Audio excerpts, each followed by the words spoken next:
course, right?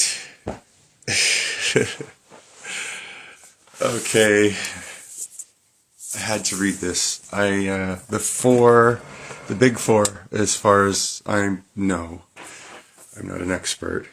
The big four dystopian political novels, classics anyways, would be this George Orwell's 1984 and his other novel, Animal Farm. And then we would have Bradbury's Fahrenheit 451 and Huxley's A Brave New World. And I'd like to read all of those at least one more time. I would have started with Animal Farm because I think that's, it's a nice story, and I think stories, in a storybook format kind of resonate with me right now. But that's because I've been reading fairy tales for the last few months. Anyhow, 1984. A little bit about George Orwell here. He was born in India in 1903 and educated at Eton College. From 1922 to 1928, he served in the Imperial Police in Burma. During the Spanish Civil War, he fought on the Republican side and was severely wounded. With the outbreak of World War II, Orwell returned to England, became a member of the Home Guard, and worked for the BBC. He wrote literary and political commentary for British magazines and newspapers, and contributed to periodicals in the United States. He died in London in 1950. Okay. So, 1984.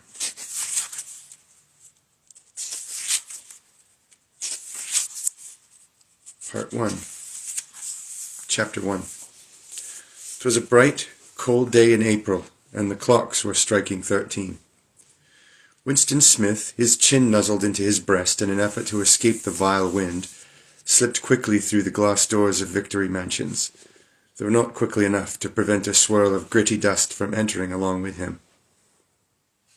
The hallway smelt of boiled cabbage and old rag mats. At one end of it, a coloured poster, too large for indoor display, had been tacked to the wall. It depicted simply an enormous face, more than a metre wide, the face of a man of about 45, with a heavy black moustache and ruggedly handsome features. Winston made for the stairs. It was no use trying the lift. Even at the best of times it was seldom working, and at present the electric current was cut off during daylight hours. It was part of the economy drive in preparation for Hate Week. The flat was 7 flights up, and Winston, who was 39 and had a varicose ulcer above his right ankle, went slowly, resting several times on the way. On each landing, opposite the lift shaft, the poster with the enormous face gazed from the wall. It was one of those pictures which are so contrived that the eyes follow you about when you move. "Big Brother is watching you," the caption beneath it ran. Inside the flat, a fruity voice was reading out a list of figures which had something to do with the production of pig iron. The voice came from an oblong metal plaque like a dulled mirror, which formed part of the surface of the right-hand wall. Winston turned a switch and the voice sank somewhat, though the words were still distinguishable. The instrument, the telescreen it was called, could be dimmed, but there was no way of shutting it off completely.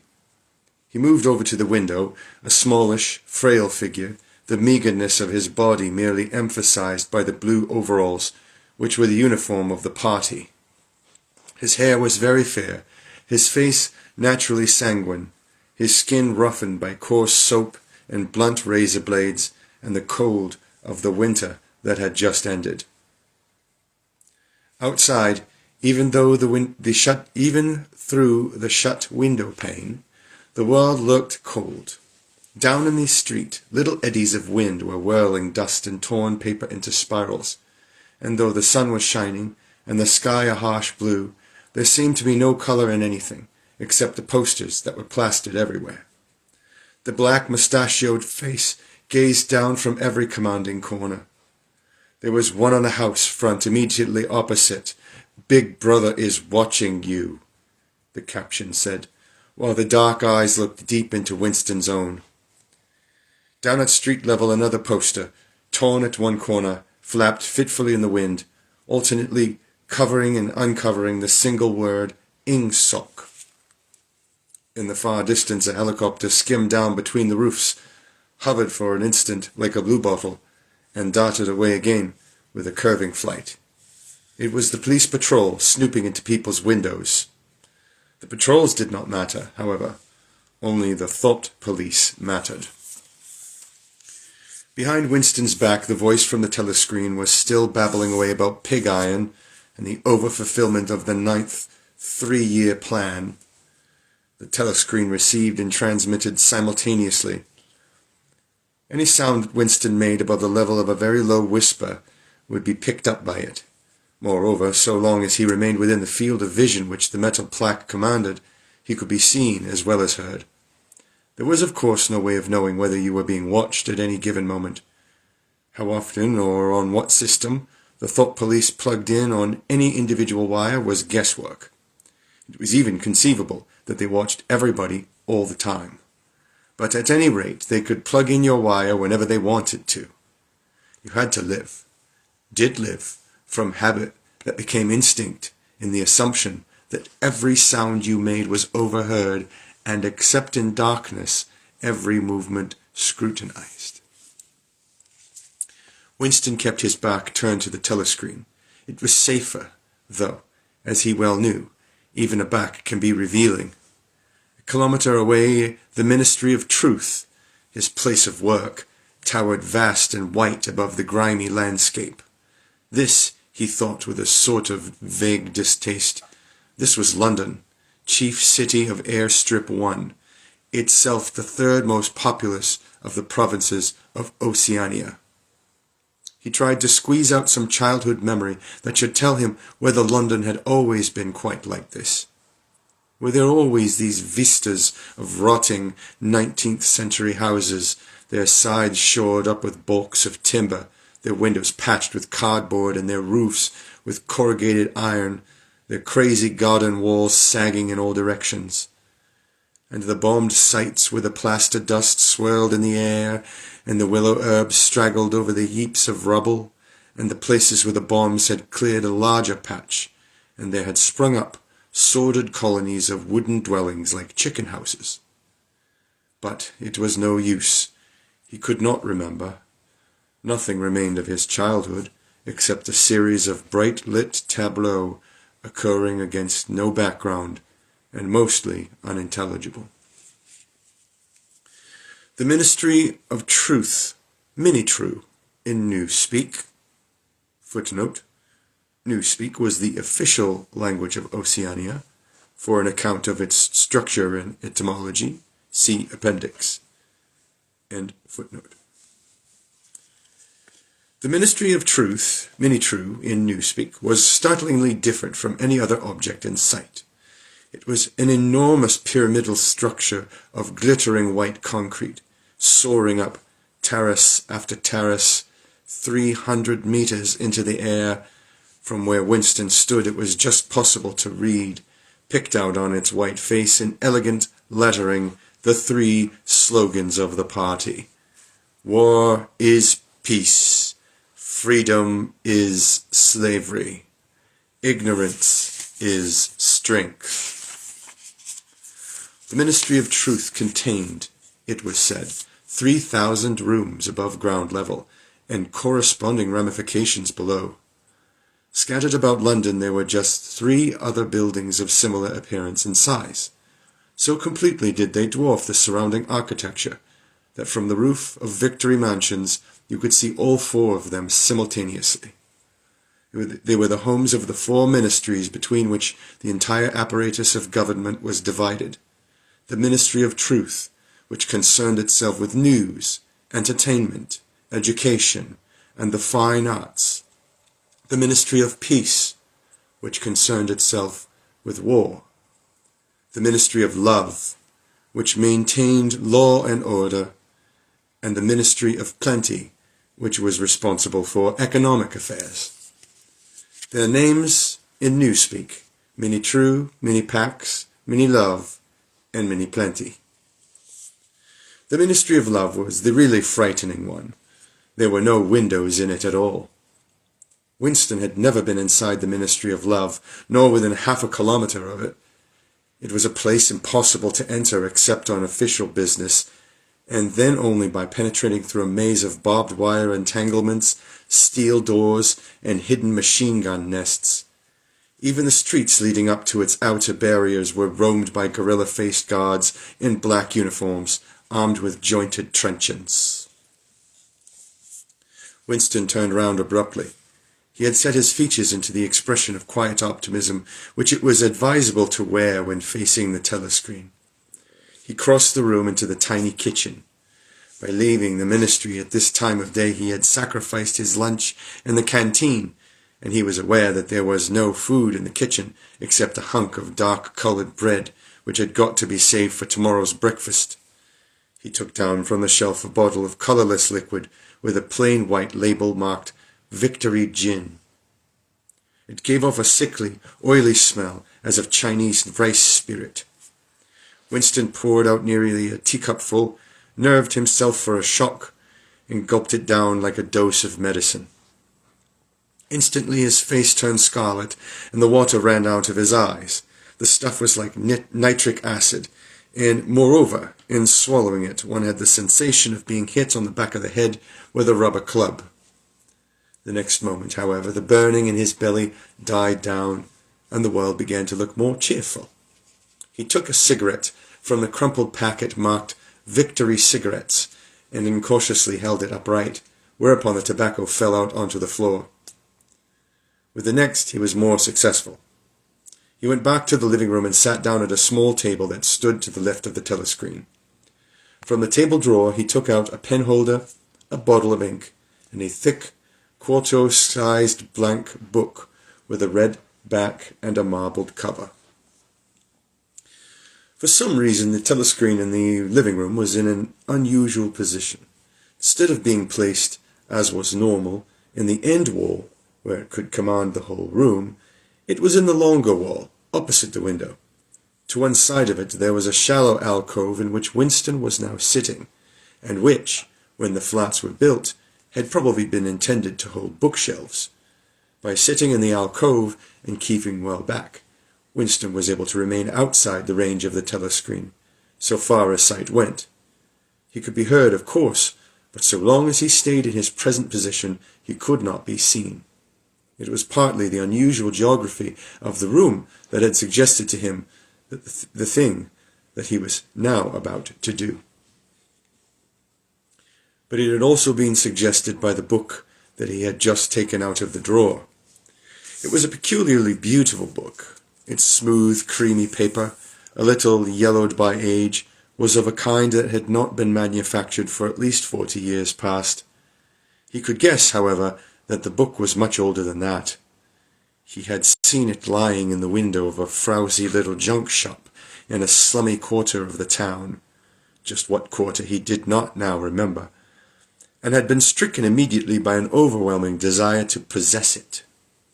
Party members were supposed not to go into ordinary shops, dealing on the free market, it was called, but the rule was not strictly kept, because there were various things, such as shoelaces and razor blades, which it was impossible to get hold of in any other way. He had given a quick glance up and down the street, and then had slipped inside and bought the book for $2.50. At the time, he was not conscious of wanting it for any particular purpose. He had carried it guiltily home in his briefcase. Even with nothing written in it, it was a compromising possession. The thing that he was about to do was to open a diary. This was not illegal. Nothing was illegal, since there were no longer any laws. But if detected, it was reasonably certain that it would be punished by death, or at least by 25 years in a forced labor camp. Winston fitted a nib into the pen holder and sucked it to get the grease off. The pen was an archaic instrument, seldom used even for signatures, and he had procured one, furtively and with some difficulty, simply because of a feeling that the beautiful creamy paper deserved to be written on with a real nib, instead of being scratched with an ink pencil. Actually, he was not used to writing by hand. Apart from very short notes, it was usual to dictate everything into the speak-write, which was of course impossible for his present purpose. He dipped the pen into the ink, and then faltered for just a second. A tremor had gone through his bowels. To mark the paper was the decisive act. In small, clumsy letters he wrote, April 4th, 1984. He sat back. A sense of complete helplessness had descended upon him. To begin with, he did not know with any certainty that this was 1984. It must be round about that date, since he was fairly sure that his age was 39, and he believed that he had been born in 1944 or 1945, but it was never possible nowadays to pin down any date within a year or two. For whom, it suddenly occurred to him to wonder, was he writing this diary? For the future? For the unborn? His mind hovered for a moment around the doubtful date on the page, and then fetched up with a bump against the newspeak word doublethink. For the first time, the magnitude of what he had undertaken came home to him. How could you communicate with the future? It was of its nature impossible.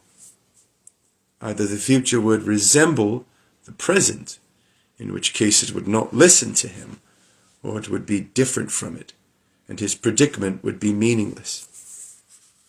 For some time he sat gazing stupidly at the paper. The telescreen had changed over to strident military music. It was curious that he seemed not merely to have lost the power of expressing himself, but even to have forgotten what it was he originally intended to say. For weeks past he had been making ready for this moment, and it had never crossed his mind that anything would be needed except courage. The actual writing would be easy. All he had to do was to transfer to paper the interminable restless monologue that had been running inside his head, literally for years. At this moment, however, even the monologue had dried up. Moreover, his varicose ulcer had begun itching unbearably. He dared not scratch it, because if he did so, it always became inflamed. The seconds were ticking by. He was conscious of nothing except the blankness of the page in front of him, the itching of the skin above his ankle, the blaring of the music, and a slight booziness caused by the gin. Suddenly he began writing in sheer panic, only imperfectly aware of what he was setting down. His small but childish handwriting straggled up and down the page, shedding first its capital letters and finally even its full stops. April 4th, 1984, last night to the flicks, all war films, one very good one of a ship full of refugees being bombed somewhere in the Mediterranean, audience much amused by shots of a great huge fat man trying to swim away with a helicopter after him. First you saw him wallowing along in the water like a porpoise, then you saw him through the helicopter's gun sights, then he was full of holes and the sea round him turned pink and he sank as suddenly as though the holes had let in the water, audience shouting with laughter when he sank. Then you had a lifeboat full of children with a helicopter hovering over it. There was a middle-aged woman, might have been a Jewess, sitting up in the bow with a little boy for about 3 years old in her arms. Little boy screaming with fright and hiding his head between her breasts as if he was trying to burrow right into her, and the woman putting her arms round him and comforting him, although she was blue with fright herself, all the time covering him up as much as possible, as if she thought her arms could keep the bullets off him. Then a helicopter planted a 20-kilo bomb in among them, terrific flash, and the boat went all to matchwood. Then there was a wonderful shot of a child's arm going up, up, up, right up into the air. A helicopter with a camera in its nose must have followed it up. And there was a lot of applause from the party seats, but a woman down in the pro part of the house suddenly started kicking up a fuss and shouting. They didn't out of laughter. they didn't alter or showed it, not in front of kids. They didn't. It ain't right, not in front of kids. It ain't until the police turned her out. I don't suppose anything happened to her. Nobody cares what the pros say. Typical pro reaction. They never. Winston stopped writing, partly because he was suffering from cramp. He did not know what had made him pour out the stream of rubbish. But the curious thing was that while he was doing so, a totally different memory had clarified itself in his mind, to the point where he almost felt equal to writing it down. It was, he now realized, because of this other incident that he had suddenly decided to come home and begin the diary today. It had happened the morning at the ministry. If anything so nebulous could be said to happen. It was nearly 1100 and in the records department where Winston worked. They were dragging the chairs out of the cubicles and grouping them in the center of the hall opposite the big telescreen in preparation for the 2 minutes hate. Winston was just taking his place in one of the middle rows when two people whom he knew by sight but had never spoken to came unexpectedly into the room. One of them was a girl whom he often passed in the corridors. He did not know her name, but he knew that she worked in the fiction department. Presumably, since he had sometimes seen her with oily hands and carrying a spanner. She had some mechanical job on one of the novel-writing machines. She was a bold-looking girl of about 27, with thick dark hair, a freckled face, and swift, athletic movements. A narrow scarlet sash, emblem of the Junior Anti-Sex League, was wound several times round the waist of her overalls, just tightly enough to bring out the shapeliness of her hips. Winston had disliked her from the very first moment of seeing her. He knew the reason. It was because of the atmosphere of hockey fields and cold baths and community hikes and general clean-mindedness which she managed to carry about with her. He disliked nearly all women, and especially the young and pretty ones. It was always the women, and above all the young ones, who were the most bigoted adherents of the party, the swallowers of slogans, the amateur spies and nosers out of the unorthodoxy. But this particular girl gave him the impression of being more dangerous than most. Once, when they passed in the corridor, she had given him a quick sidelong glance which seemed to pierce right into him, and for a moment had filled him with black terror. The idea had even crossed his mind that she might be an agent of the thought police. That, it was true, was very unlikely. Still, he continued to feel a peculiar uneasiness, which had fear mixed up in it, as well as hostility, whenever she was anywhere near him. The other person was a man named O'Brien, a member of the inner party and holder of some post so important and remote that Winston had only a dim idea of its nature. A momentary hush passed over the group of people round the chairs as they saw the black overalls of an inner party member approaching. O'Brien was a large, burly man with a thick neck and a coarse, humorous, brutal face. In spite of his formidable appearance, he had a certain charm of manner. He had a trick of resettling his spectacles on his nose, which was curiously disarming, in some indefinable way, curiously civilized. It was a gesture which, if anyone had still thought in such terms, might have recalled an 18th-century nobleman offering his snuff-box. Winston had seen O'Brien perhaps a dozen times in almost as many years. He felt deeply drawn to him, and not solely because he was intrigued by the contrast between O'Brien's urbane manner and his prize-fighter's physique. Much more was because of a secretly held belief, or perhaps not even a belief, merely a hope, that O'Brien's political orthodoxy was not perfect. Something in his face suggested it irresistibly, and again perhaps it was not even unorthodoxy that was written in his face, but simply intelligence.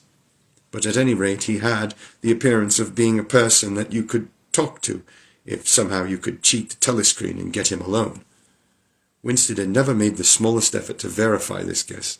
Indeed, there was no way of doing so. At this moment O'Brien glanced at his wristwatch, saw that it was nearly 1100, and evidently decided to stay in the records department until the 2 minutes hate was over. He took a chair in the same row as Winston, a couple of places away. A small, sandy-haired woman who worked in the cubicle next to Winston was between them. The girl with dark hair was sitting immediately behind. The next moment, a hideous, grinding speech, as of some monstrous machine running without oil, burst from the big telescreen at the end of the room. It was a noise that set one's teeth on edge and bristled the hair at the back of one's neck. The hate had started. As usual, the face of Emmanuel Goldstein, the enemy of the people, had flashed onto the screen. There were hisses here and there among the audience. The little sandy-haired woman gave a squeak of mingled fear and disgust.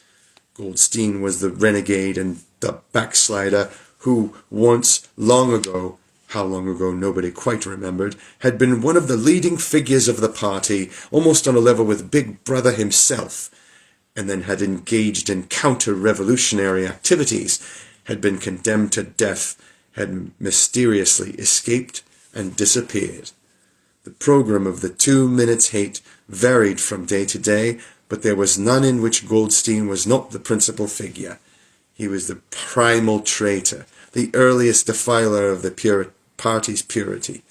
All subsequent crimes against the party, all treacheries, acts of sabotage, heresies, deviations sprang directly out of his teaching. Somewhere or other he was still alive and hatching his conspiracies, perhaps somewhere beyond the sea, under the protection of his foreign paymasters, perhaps even, so it was occasionally rumoured, in some hiding place in Oceania itself. Winston's diaphragm was constricted. He could never see the face of Goldstein without a painful mixture of emotions.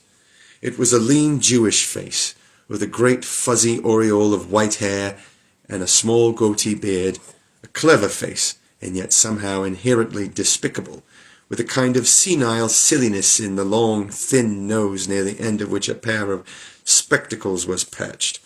It resembled the face of a sheep, and the voice, too, had a sheep-like quality. Goldstein was delivering his usual venomous attack upon the doctrines of the party, an attack so exaggerated and perverse that a child should have been able to see through it, and yet just plausible enough to fill one with an alarmed feeling that other people, less level-headed than oneself, might be taken in by it. He was abusing Big Brother. He was denouncing the dictatorship of the party. He was demanding the immediate conclusion of peace with Eurasia. He was advocating freedom of speech, freedom of the press, freedom of assembly, freedom of thought. He was crying hysterically that the revolution had been betrayed, and all this in rapid, polysyllabic speech which was a sort of parody of the habitual style of the orators of the party, and even contained newspeak words, more newspeak words indeed than any party member would normally use in real life. And all the while, lest one should be in any doubt as to the reality which Goldstein's specious claptrap covered, behind his head on the telescreen there marched in endless columns of the Eurasian army, row after row of solid-looking men with expressionless Asiatic faces who swam up to the surface of the screen and vanished, to be replaced by others exactly similar. The dull rhythmic tramp of the soldiers' boots formed the background to Goldstein's bleating voice. Before the hate had proceeded for 30 seconds, uncontrollable exclamations of rage were breaking out from half the people in the room. The self-satisfied, sheep-like face on the screen and the terrifying power of the Eurasian army behind it were too much to be borne. Besides, the sight or even the thought of Goldstein produced fear and anger automatically. He was an object of hatred more constant than either Eurasia or East Asia, since when Oceania was at war with one of these powers, it was generally at peace with the other.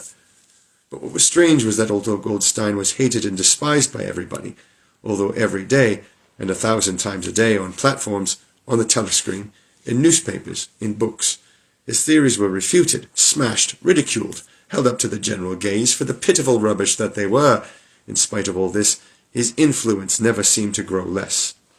Always there were fresh dupes waiting to be seduced by him. A day never passed when spies and saboteurs acting under his directions were not unmasked by the thought police. He was the commander of a vast shadowy army, an underground network of conspirators dedicated to the overthrow of the state. The Brotherhood, its name was supposed to be. There were also whispered stories of a terrible book, a compendium of all the heresies of which Goldstein was the author, and which circulated clandestinely here and there. It was a book without a title. People referred to it, if at all, simply as the book. But one knew of such things only through vague rumors. Neither the Brotherhood nor the book was a subject that any ordinary party member would mention, if there was a way of avoiding it. In its second minute, the hate rose to a frenzy. People were leaping up and down in their places and shouting at the tops of their voices in an effort to drown the maddening, bleating voice that came from the screen. The little sandy-haired woman had turned bright pink, and her mouth was opening and shutting like that of a landed fish. Even O'Brien's heavy face was flushed. He was sitting very straight in his chair, his powerful chest swelling and quivering as though he were standing up to the assault of a wave. The dark-haired girl behind Winston had begun crying out, "Swine! Swine! Swine!" And suddenly she picked up a heavy Newspeak dictionary and flung it at the screen. It struck Goldstein's nose and bounced off. The voice continued inexorably. In a lucid moment, Winston found that he was shouting with the others and kicking his heel violently against the rung of his chair. The horrible thing about the 2 minutes hate was not that one was obliged to act a part, but that it was impossible to avoid joining in. Within 30 seconds, any pretense was always unnecessary. A hideous ecstasy of fear and vindictiveness, a desire to kill, to torture, to smash faces in with a sledgehammer, seemed to flow through the whole group of people like an electric current, turning one even against one's will into a grimacing, screaming lunatic. And yet the rage that one felt was an abstract, undirected emotion which could be switched from one object to another like the flame of a blow lamp. Thus, at one moment, Winston's hatred was not turned against Goldstein at all, but on the contrary, against Big Brother, the party, and the thought police, and at such moments his heart went out to the lonely, derided heretic on the screen, sole guardian of truth and sanity in a world of lies. And yet the very next instant he was at one with the people about him, and all that was said of Goldstein seemed to him to be true. At those moments his secret loathing of Big Brother changed into adoration, and Big Brother seemed to tower up, an invincible, fearless protector, standing like a rock against the hordes of Asia. Goldstein, in spite of his isolation, his helplessness, and the doubt that hung about his very existence, seemed like some sinister enchanter, capable by the mere power of his voice of wrecking the structure of civilization. It was even possible at moments to switch one's hatred of this way or that by a voluntary act. Suddenly, by the sort of violent effort with which one wrenches one's head away from the pillow in a nightmare, Winston succeeded in transferring his hatred from the face on the screen to the dark-haired girl behind him. Vivid, beautiful hallucinations flashed through his mind. He would flog her to death with a rubber truncheon. He would tie her naked to a stake and shoot her full of arrows like Saint Sebastian. He would ravish her and cut her throat at the moment of climax. Better than before, moreover, he realized why it was that he hated her. He hated her because she was young and pretty and sexless, because he wanted to go to bed with her and would never do so, because round her sweet, supple waist, which seemed to ask you to encircle it with your arm, there was only the odious scarlet sash, aggressive symbol of chastity. The hate rose to its climax. The voice of Goldstein had become an actual sheep's bleat, and for an instant the face changed into that of a sheep. Then the sheep face melted into the figure of a Eurasian soldier who seemed to be advancing, huge and terrible, his submachine gun roaring and seeming to spring out of the surface of the screen. so that some of the people in the front row actually flinched backwards in their seats. But in the same moment, drawing a deep sigh of relief from everybody, the hostile figure melted into the face of Big Brother, black-haired, black-mustachioed, full of power and mysterious calm, and so vast that it almost filled up the screen. Nobody heard what Big Brother was saying. It was merely a few words of encouragement, the sort of words that are uttered in the din of battle, not distinguishable individually, but restoring confidence by the fact of being spoken. Then the face of Big Brother faded away again, and instead the three slogans of the party stood out in bold capitals. War is peace. Freedom is slavery. Ignorance is strength. But the face of Big Brother seemed to persist for several seconds on the screen, as though the impact that it had made on everyone's eyeballs was too vivid to wear off immediately. The little sandy-haired woman had flung herself forward over the back of the chair in front of her. With a tremulous murmur that sounded like, "My Saviour!" she extended her arms toward the screen.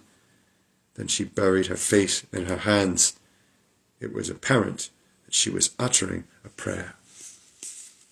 At this moment, the entire group of people broke into a deep, slow, rhythmical chant. Oh, B, B, B, B, B, B. Over and over again, very slowly, with a long pause between the first B and the second, a heavy, murmurous sound, somehow curiously savage, in the background of which one seemed to hear the stamp of naked feet and throbbing of tom-toms. For perhaps as much as 30 seconds they kept it up. It was a refrain that was often heard in moments of overwhelming emotion. Partly, it was a sort of hymn to the wisdom and majesty of Big Brother, but still more it was an act of self-hypnosis, a deliberate drowning of consciousness by means of rhythmic noise. Winston's entrails seemed to grow cold. In the 2 minutes' hate he could not help sharing in the general delirium, but the subhuman chanting of B, B, B, B always filled him with horror. Of course he chanted with the rest. It was impossible to do otherwise. To dissemble your feelings, to control your face, to do what everyone else was doing was an instinctive reaction. But there was a space of a couple of seconds during which the expression in his eyes might conceivably have betrayed him. And it was exactly at this moment that the significant thing happened, if indeed it did happen.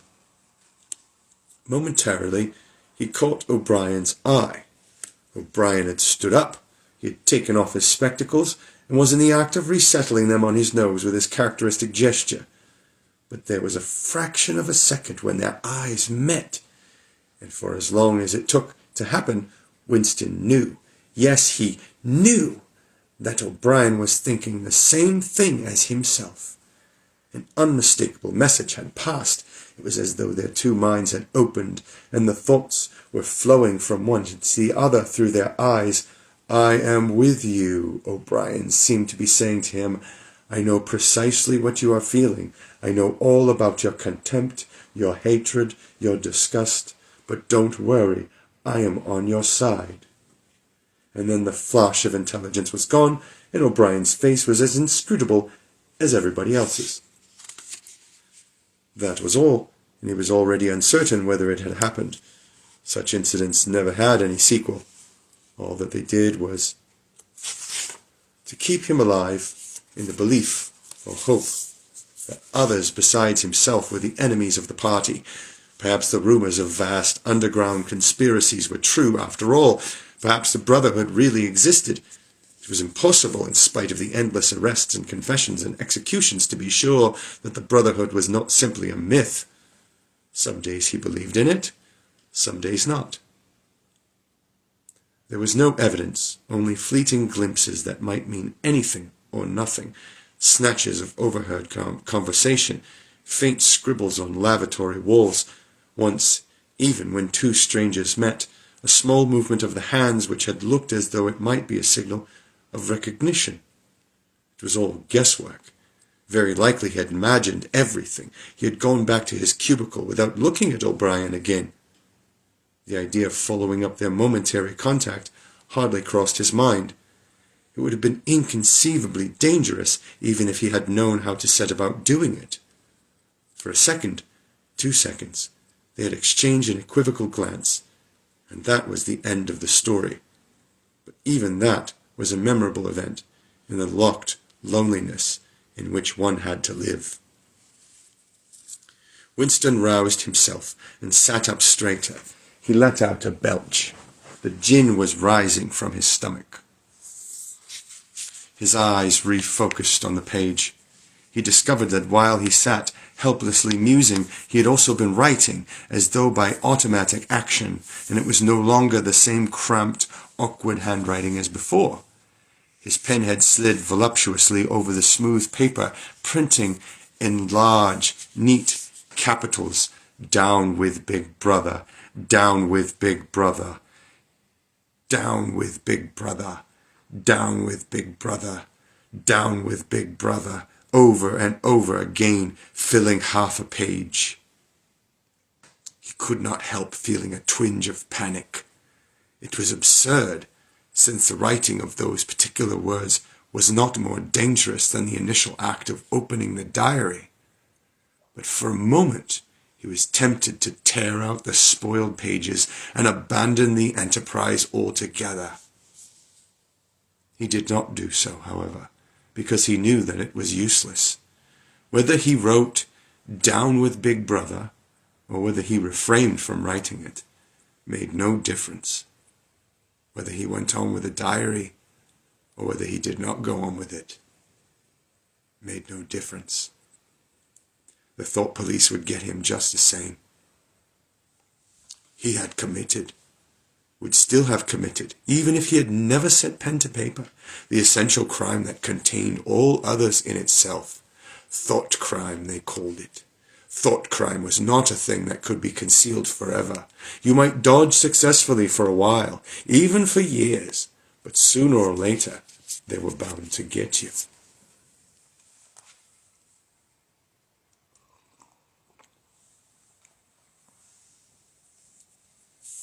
It was always at night. The arrests inevitably happened at night. The sudden jerk out of sleep, the rough hand shaking your shoulder, the lights glaring in your eyes, the ring of hard faces round the bed. In the vast majority of cases, there was no trial, no report of the arrest. People simply disappeared, always during the night.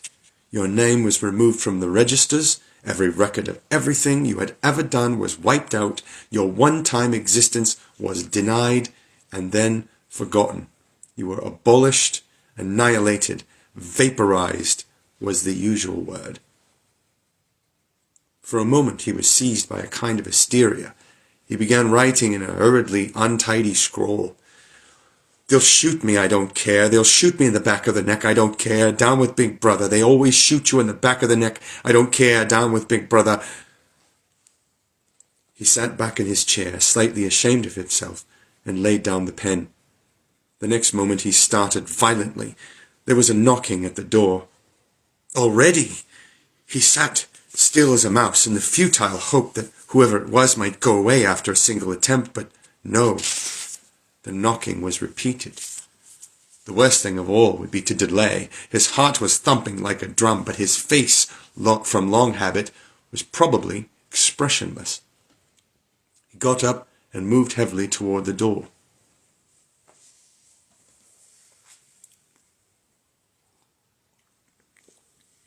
Chapter 2. As he put his hand to the doorknob, Winston saw that he had left the diary open on the table. "Down with Big Brother" was written all over it in letters almost big enough to be legible across the room. It was an inconceivably stupid thing to have done, but he realized Even in his panic, he had not wanted to smudge the creamy paper by shutting the book while the ink was wet. He drew in his breath and opened the door. Instantly, a warm wave of relief flowed through him. A colourless, crushed-looking woman with wispy hair and a lined face was standing outside. "Oh, comrade," she began in a dreary, whining sort of voice, "I thought I heard you come in. Do you think you could come across and have a look at our kitchen sink? It's got blocked up and—" It was Mrs. Parsons, the wife of a neighbour on the same floor. Mrs. was a word somewhat discountenanced by the party. You were supposed to call everyone comrade, but with some women one used it instinctively. She was a woman of about 30, but looking much older. One had the impression that there was dust in the creases of her face. Winston followed her down the passage. These amateur repair jobs were an almost daily irritation. Victory Mansions were old flats, built in 1930 or thereabouts, and were falling to pieces. The plaster flaked constantly from ceilings and walls, the pipes burst in every hard frost, the roof leaked whenever there was snow, the heating system was usually running in half steam when it was not closed down altogether from motives of economy. Repairs, except what you could do for yourself, had to be sanctioned by remote committees which were liable to hold up even the mending of a window pane for 2 years. "Of course it's only because Tom isn't home," said Mrs. Parsons vaguely. The Parsons flat was bigger than Winston's and dingy in a different way. Everything had a battered, trampled-on look, as though the place had been visited by some large, violent animal. Games, impedimenta, hockey sticks, boxing gloves, a burst football, a pair of sweaty shorts turned inside out, lay all over the floor, and on the table there was a litter of dirty dishes and dog-eared exercise books. On the walls were scarlet banners of the Youth League and the Spies, and a full-sized poster of Big Brother. There was the usual boiled cabbage smell, common to the whole building, but it was shot through by a sharper reek of sweat. One knew this at the first sniff, though it was hard to say how, was the sweat of some person not present at the moment. In another room, someone with a comb and a piece of toilet paper was trying to keep tune with the military music which was still issuing from the telescreen. "It's the children," said Mrs. Parsons, casting a half-apprehensive glance at the door. "They haven't been out today. And of course—" She had a habit of breaking off her sentences in the middle. The kitchen sink was nearly to the brim with filthy greenish water which smelt worse than ever of cabbage. Winston knelt down and examined the angled joint of the pipe. He hated using his hands, and he hated bending down, which was always liable to start him coughing. Mrs. Parsons looked on helplessly. "Of course, if Tom was home, he'd put it right in a moment," she said. "He loves anything like that. He's ever so good with his hands, Tom is." Parsons was Winston's fellow employee at the Ministry of Truth.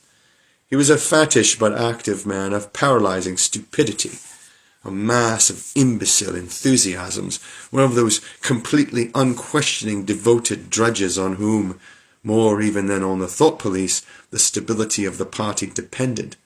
At 35 he had just been unwillingly evicted from the Youth League, and before graduating into the Youth League he had managed to stay on in the Spies for a year beyond the statutory age. At the ministry he was employed in some subordinate post for which intelligence was not required, but on the other hand he was a leading figure on the sports committee and all the other committees engaged in organizing community hikes, spontaneous demonstrations, savings campaigns, and voluntary activities generally. He would inform you with quiet pride, between whiffs of his pipe, that he had put in an appearance at the community centre every evening for the past 4 years. An overpowering smell of sweat, a sort of unconscious testimony to the strenuousness of his life, followed by him about wherever he went, and even remained behind him after he had gone. "Have you got a spanner?" said Winston, fiddling with the nut on the angle joint. "A spanner," said Mrs. Parsons, immediately becoming invertebrate. I don't know, I'm sure. Perhaps the children. There was a trampling of boots and another blast on the comb as the children charged into the living room. Mrs. Parsons brought the spanner. Winston let out the water and disgustedly removed a clot of human hair that had blocked up the pipe. He cleaned his fingers as best he could in the cold water from the tap and went back into the other room. "Up with your hands!" yelled a savage voice. A handsome, tough-looking boy of 9 had popped up from behind the table and was menacing him with a toy automatic pistol, while his small sister, about 2 years younger, made the same gesture with a fragment of wood. Both of them were dressed in the blue shorts, grey shirts, and red neckerchiefs, which were the uniform of the spies. Winston raised his hands above his head, but with an uneasy feeling, so vicious was the boy's demeanour that it was not altogether a game. "You're a traitor!" yelled the boy. "You're a thought criminal. You're a Eurasian spy. I'll shoot you. I'll vaporize you. I'll send you to the salt mines." Suddenly they were both leaping round him, shouting, "Traitor!" and "Thought criminal!" the little girl imitating her brother in every moment. It was somehow slightly frightening, like the gambolling of tiger cubs which will soon grow up into man-eaters. There was a sort of calculating ferocity in the boy's eye, a quite evident desire to hit or kick Winston, and a consciousness of being very nearly big enough to do so. It was a good job it was not a real pistol he was holding, Winston thought. Mrs. Parsons' eyes flitted nervously from Winston to the children and back again. In the better light of the living room he noticed with interest that there actually was dust in the creases of her face. "They do get so noisy," she said. "They're disappointed because they couldn't go to see the hanging. That's what it is. I'm too busy to take them and Tom won't be back from work in time." "Why can't we go and see the hanging?" roared the boy in his huge voice. "Want to see the hanging! Want to see the hanging!" chanted the little girl, still capering round. Some Eurasian prisoners, guilty of war crimes, were to be hanged in the park that evening, Winston remembered. This happened about once a month and was a popular spectacle. Children always clamoured to be taken to see it. He took his leave of Mrs. Parsons and made for the door, but he had not gone 6 steps down the passage when something hit the back of his neck, an agonizingly painful blow. It was as though a red-hot wire had been jabbed into him. He spun around just in time to see Mrs. Parsons dragging her son back into the doorway while the boy pocketed a catapult. "Goldstein!" bellowed the boy as the door closed on him. But what most struck Winston was the look of helpless fright on the woman's greyish face.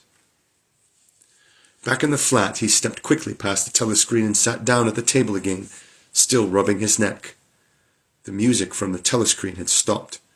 Instead, a clipped military voice was reading out, with a sort of brutal relish, a description of the armaments of the new floating fortress which had just been anchored between Iceland and the Faroe Islands. With those children, he thought, that wretched woman must lead a life of terror. Another year, 2 years, and they would be watching her night and day for symptoms of unorthodoxy. Nearly all children nowadays were horrible. What was worst of all was that by means of such organizations as the spies, they were systematically turned into ungovernable little savages, and yet this produced in them no tendency whatever to rebel against the discipline of the party. On the contrary, they adored the party and everything connected with it. The songs, the processions, the banners, the hiking, the drilling with dummy rifles, the yelling of slogans, the worship of Big Brother was all a sort of glorious game to them. All their ferocity was turned outwards against the enemies of the state, against foreigners, traitors, saboteurs, thought criminals. It was almost normal for people over 30 to be frightened of their own children, and with good reason, for hardly a week passed in which the Times did not carry a paragraph describing how some eavesdropping little sneak, child hero, was the phrase generally used, had overheard some compromising remark and denounced his parents to the thought police. The sting of the catapult bullet had worn off. He picked up his pen half-heartedly, wondering whether he could find something more to write in the diary. Suddenly he began thinking of O'Brien again. Years ago. How long was it? 7 years it must be. He had dreamed that he was walking through a pitch-dark room, and someone sitting to one side of him had said as he passed, "We shall meet in the place where there is no darkness." It was said very quietly, almost casually, a statement, not a command. He had walked on without pausing. What was curious was that at the time, in the dream, the words had not made much impression on him. It was only later and by degrees that they had seemed to take on significance. He could not now remember whether it was before or after having the dream that he had seen O'Brien for the first time, nor could he remember when he had first identified the voice as O'Brien's. But at any rate, the identification existed. It was O'Brien who had spoken to him out of the dark. Winston had never been able to feel sure. Even after this morning's flash of the eyes, it was still impossible to be sure whether O'Brien was a friend or enemy. Nor did it seem to matter greatly.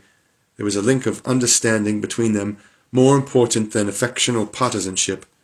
"We shall meet in the place where there is no darkness," he had said. Winston did not know what it meant, only that in some way or another it would come true. The voice from the telescreen paused. A trumpet call, clear and beautiful, floated into the stagnant air. The voice continued raspingly, "Attention! Your attention, please. A news flash has this moment arrived from the Malabar front. Our forces in South India have won a glorious victory. I am authorized to say that the action we are now reporting may well bring the war within measurable distance of its end. Here is a news flash." Bad news coming, thought Winston, and sure enough, following on a gory description of the annihilation of a Eurasian army, with stupendous figures of killed and prisoners, came the announcement that, as from next week, the chocolate ration would be reduced from 30 grams to 20. Winston belched again. The gin was wearing off, leaving a deflated feeling. The telescreen, perhaps to celebrate the victory, perhaps to drown the memory of the lost chocolate, crashed into "Oceania, 'tis for thee." You were supposed to stand to attention. However, in his present position he was invisible.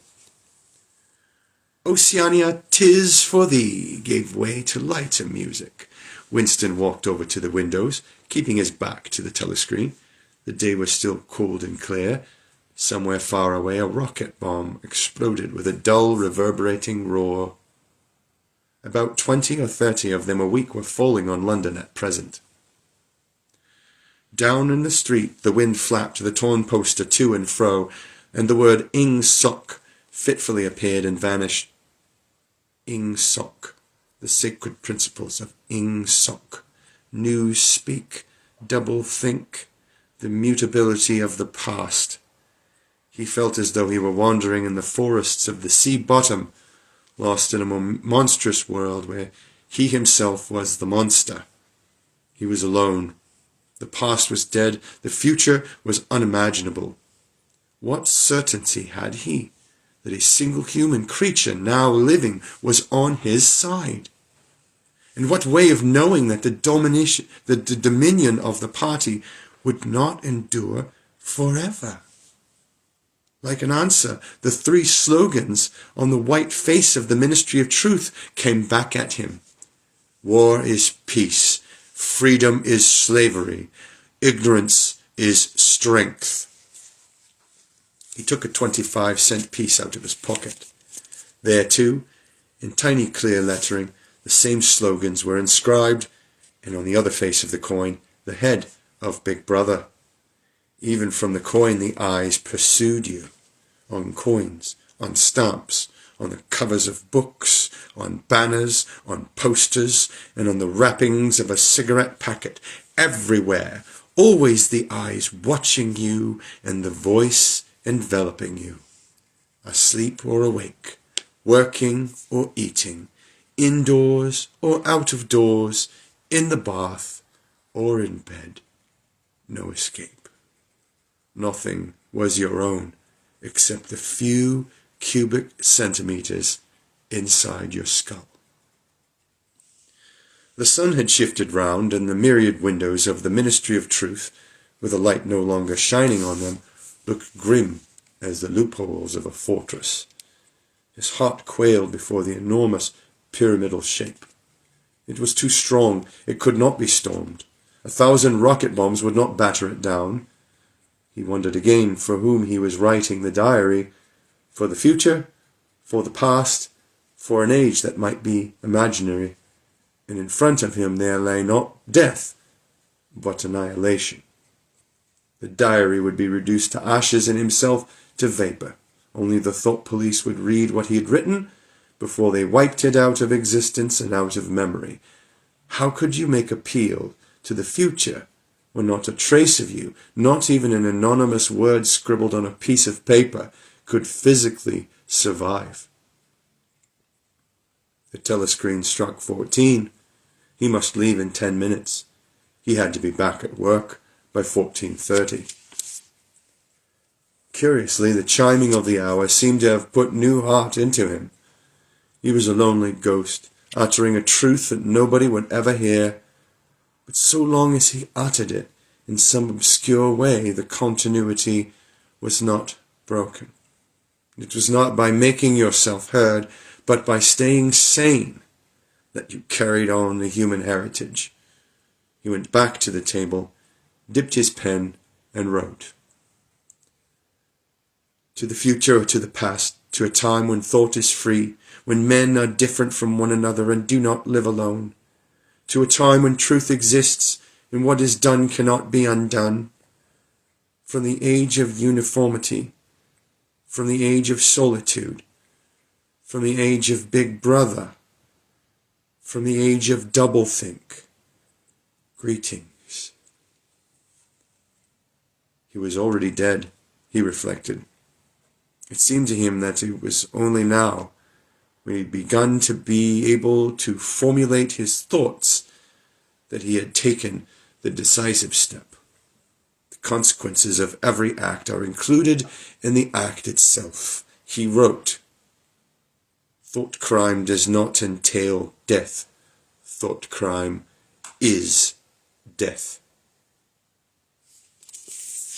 Now that he had recognized himself as a dead man, it became important to stay alive as long as possible. 2 fingers of his right hand were ink-stained. It was exactly the kind of detail that might betray you. Some nosing zealot in the ministry, a woman probably, someone like the little sandy-haired woman or the dark-haired girl from the fiction department, might start wondering why he had been writing during the lunch interval, why he had used an old-fashioned pen, what he had been writing, and then drop a hint in the appropriate quarter. He went to the bathroom and carefully scrubbed the ink away with a gritty, dark brown soap which rasped your skin like sandpaper and was therefore well adapted for this purpose. He put the diary away in the drawer. It was quite useless to think of hiding it, but he could at least make sure whether or not its existence had been discovered. A hair laid across the page ends was too obvious. With the tip of his finger he picked up an identifiable grain of whitish dust and deposited it on the corner of the cover, where it was bound to be shaken off if the book was moved.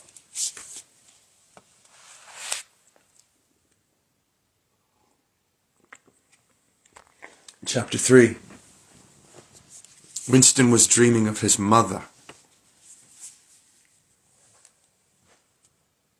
He must, he thought, have been 10 or 11 years old when his mother had disappeared.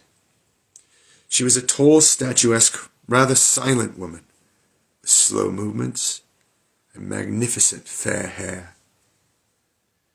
His father he remembered more vaguely as dark and thin, dressed always in neat dark clothes. Winston remembered especially the very thin soles of his father's shoes, and wearing spectacles. The two of them must evidently had been swallowed up in one of the first great purges of the 50s. At this moment his mother was sitting in some place deep down beneath him with his young sister in her arms. He did not remember his sister at all, except as a tiny, feeble baby, always silent, with large, watchful eyes. Both of them were looking up at him. They were down in some subterranean place, the bottom of a well, for instance, or a very deep grave, but it was a place which, already far below him, was itself moving downwards. They were in the saloon of a sinking ship, looking up at him through the darkening water. There was still air in the saloon. They could still see him and he them, but all the while they were sinking down, down into the green waters which in another moment must hide them from sight forever. He was out in the light and air while they were being sucked down to death, and they were down there because he was up here. He knew it, and they knew it, and he could see the knowledge in their faces. There was no reproach either in their faces or in their hearts, only the knowledge that they must die in order that he might remain alive, and that this was part of the unavoidable order of things.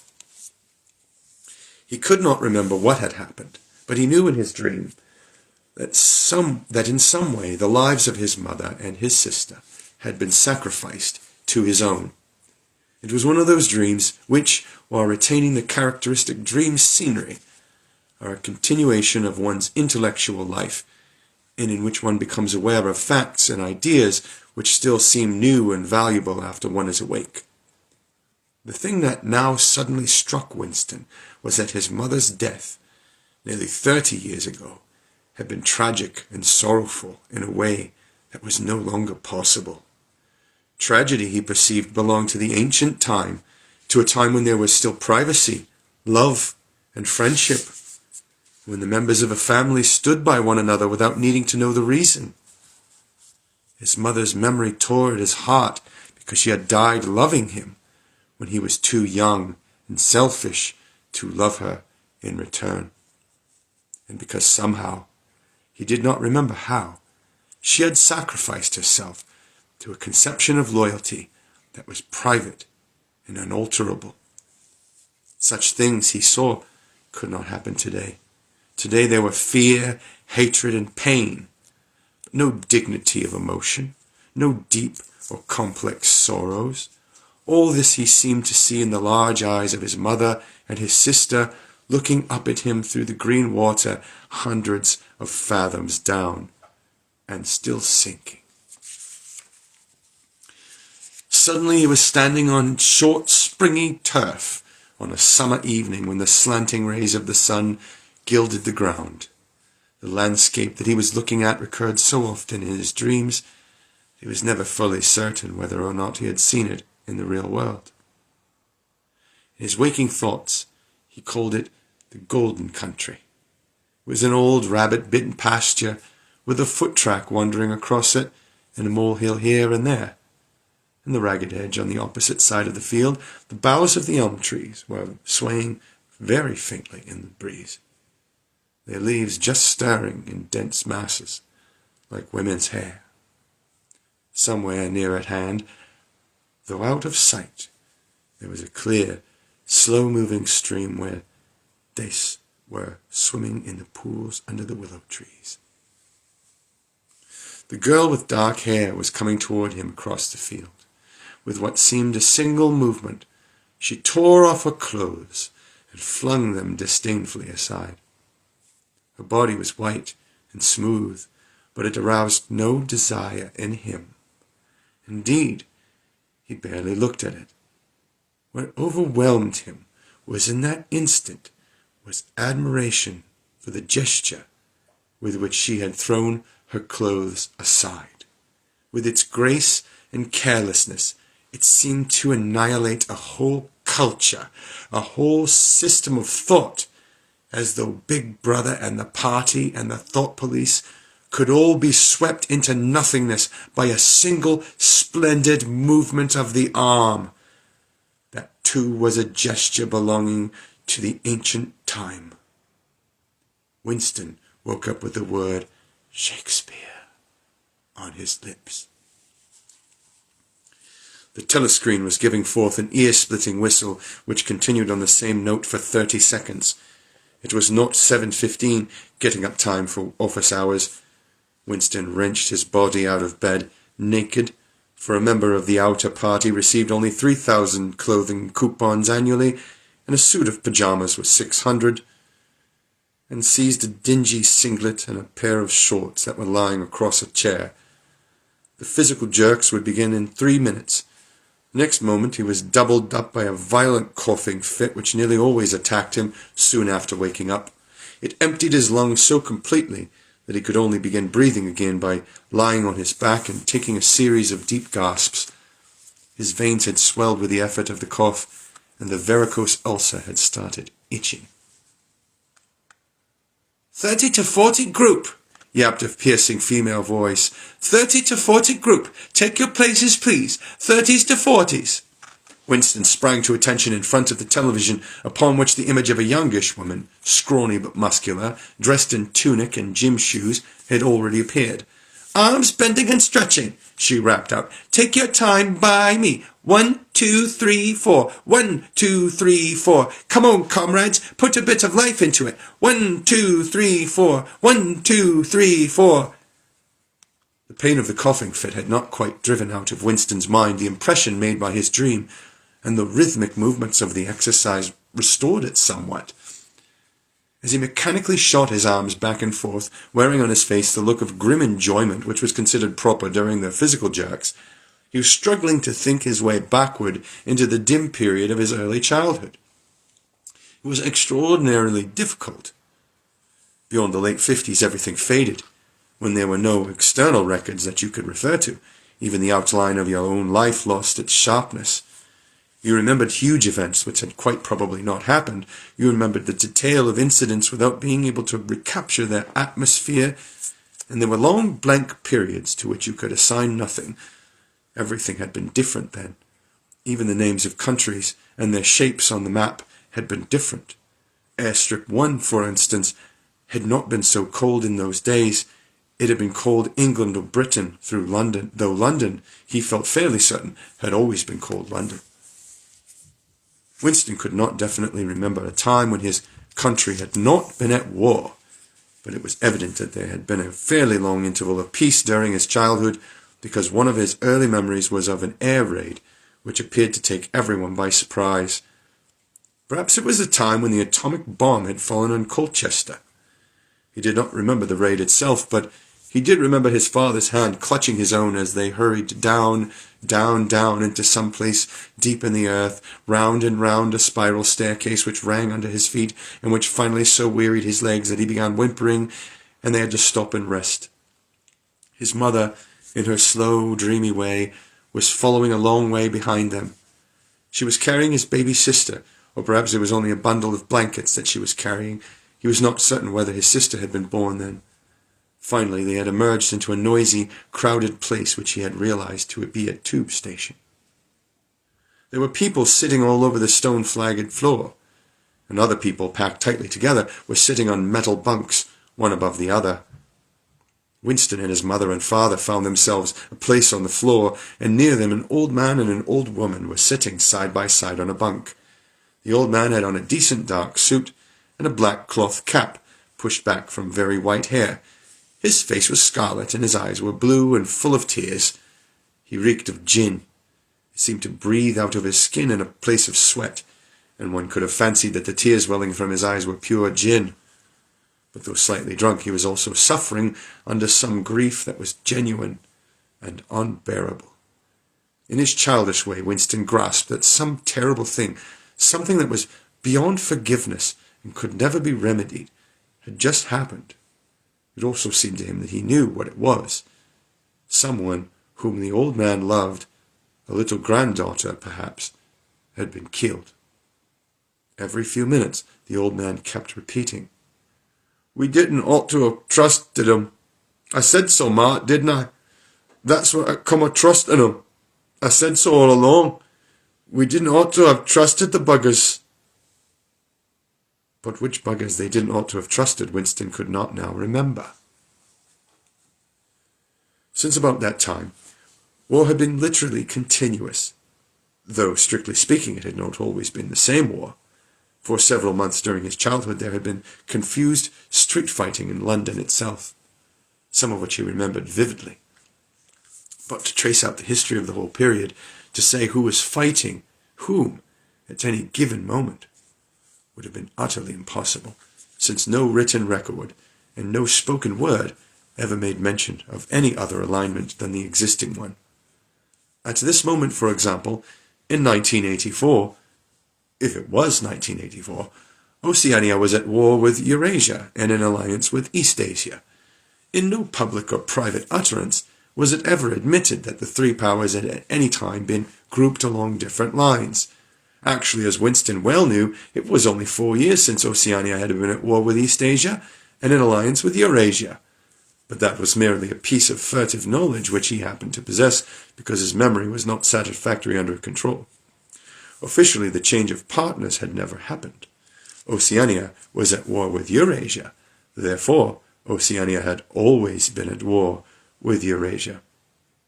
The enemy of the moment always represented absolute evil, and it followed that any past or future agreement with him was impossible. The frightening thing, he reflected for the 10,000th time as he forced his shoulders painfully backward with hands on hips. They were gyrating their bodies from the waist, an exercise that was supposed to be good for the back muscles. The frightening thing was that it all might be true. If the party could thrust its hand into the past and say of this or that event, "It's never happened," that surely was more terrifying than mere torture and death. The party said that Oceania had never been in alliance with Eurasia. He, Winston Smith, knew that Oceania had been in alliance with Eurasia as short a time as 4 years ago. But where did that knowledge exist? Only in his own consciousness, which in any case must soon be annihilated. And if all others accepted the lie which the party imposed, if all records told the same tale, then the lie passed into history and became truth. Who controls the past, ran the party slogan, controls the future. Who controls the present, controls the past.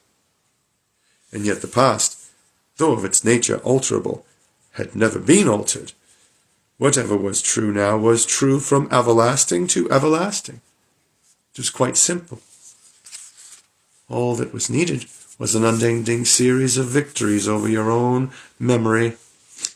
Reality control, they called it in newspeak. Doublethink. "Stand easy," barked the instructions, a little more genially. Winston sank his arms to his sides and slowly refilled his lungs with air. His mind slid away into the labyrinthine world of doublethink. To not know, and to know. To be conscious of complete truthfulness while telling carefully constructed lies. To hold simultaneously two opinions which cancelled out, knowing them to be contradictory and believing in both of them, to use logic against logic, to repudiate morality while laying claim to it, to believe that democracy was impossible and that the party was the guardian of democracy, to forget whatever it was necessary to forget, then to draw it back into memory again at the moment when it was needed, and then promptly to forget it again, and above all to apply the same process to the process itself. That was the ultimate subtlety, consciously to induce unconsciousness, and then, once again, to become unconscious of the act of hypnosis you had just performed. Even to understand the world, the word doublethink involved the use of doublethink. The instructress had called them to attention again. "And now let's see which of us can touch our toes," she said enthusiastically. "Right from over the hips, please, comrades. 1, 2, 1, 2. Winston loathed this exercise, which sent shooting pains all the way from his heels to his buttocks, and often ended by bringing on another coughing fit. The half-pleasant quality went out of his meditations. The past, he reflected, had not merely been altered, it had actually been destroyed. For how could you establish even the most obvious fact when there existed no record outside your own memory? He tried to remember in what year he had first heard mention of Big Brother. He thought it must have been at some time in the 60s, but it was impossible to be certain. In the party histories, of course, Big Brother figured as the leader and guardian of the revolution since its very earliest days. His exploits had been gradually pushed backwards in time until already they extended into the fabulous world of the 40s and the 30s, when the capitalists in their strange cylindrical hats still rode through the streets of London in great gleaming motor cars or horse carriages with glass sides. There was no knowing how much of this legend was true and how much invented. Winston could not even remember at what date the party itself had come into existence. He did not believe he had ever heard the word Ing Sok before 1960, but it was possible that in its old speak form, English socialism, that is to say, it had been current earlier. Everything melted into mist. Sometimes, indeed, you could put your finger on a definite lie. It was not true, for example, as was claimed in the party history books, that the party had invented airplanes. He remembered airplanes since his earliest childhood. But you could prove nothing. There was never any evidence. Just once in his whole life he had held in his hands unmistakable documentary proof of the falsification of a historical fact, and on that occasion, "Smith!" screamed the shrewish voice from the television. 6079 Smith W. Yes, you. Bend lower, please. You can do better than that. You're not trying. Lower, please. That's better, comrade. Now stand at ease, the whole squad, and watch me. A sudden hot sweat had broken out all over Winston's body. His face remained completely inscrutable. Never show dismay. Never show resentment. A single flicker of the eyes could give you away. He stood watching while the instructress raised her arms above her head, and one could not say gracefully, but with remarkable neatness and efficiency, bent over and tucked the first joint of her fingers under her toes. There, comrades, that's how I want to see you doing it. Watch me again. I'm 39 and I've had 4 children. Now look. She bent over again. You see, my knees aren't bent. You can all do it if you want to, she added as she straightened up. Anyone under 45 is perfectly capable of touching his toes. We don't all have the privilege of fighting in the front line, but at least we can all keep fit. Remember our boys on the Malabar front and the sailors in the floating fortress. Just think what they have to put up with. Now try again. That's better, comrade. That's much better, she added encouragingly as Winston, with a violent lunge, succeeded in touching his toes with knees unbent for the first time in several years. That was an awful, awful, awful voice. And I don't think I have to do it again. Chapter 4. With a deep, unconscious sigh, which not even the nearness of the telescreen could prevent him from uttering when his day's work started, Winston pulled the speakwrite toward him, blew the dust from its mouthpiece, and put on his spectacles. Then he unrolled and clipped together 4 small cylinders of paper which had already flopped out of the pneumatic tube on the right-hand side of his desk. In the walls of the cubicle there were 3 orifices. To the right of the speakwrite, a small pneumatic tube for written messages, to the left, a larger one for newspapers, and in the side wall, within easy reach of Winston's arm, a large oblong slit protected by a wire grating. This last was for the disposal of waste paper. Similar slits existed in thousands or tens of thousands throughout the building, not only in every room, but at short intervals in every corridor. For some reason they were nicknamed memory holes. When one knew that any document was due for destruction, or even when one saw a scrap of waste paper lying about, it was an automatic action to lift the flap of the nearest memory hole and drop it in, whereupon it would be whirled away on a current of warm air to the enormous furnaces which were hidden somewhere in the recesses of the building.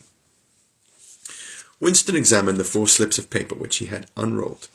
Each contained a message of only 1 or 2 lines, in the abbreviated jargon, not actually newspeak, but consisting largely of newspeak words, which was used in the Ministry for Internal Purposes.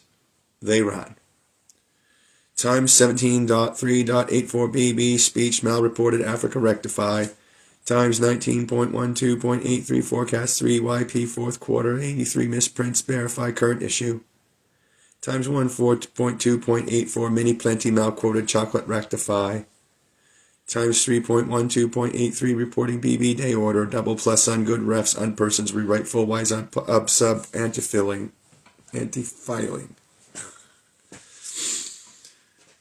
With a faint feeling of satisfaction, Winston laid the fourth message aside.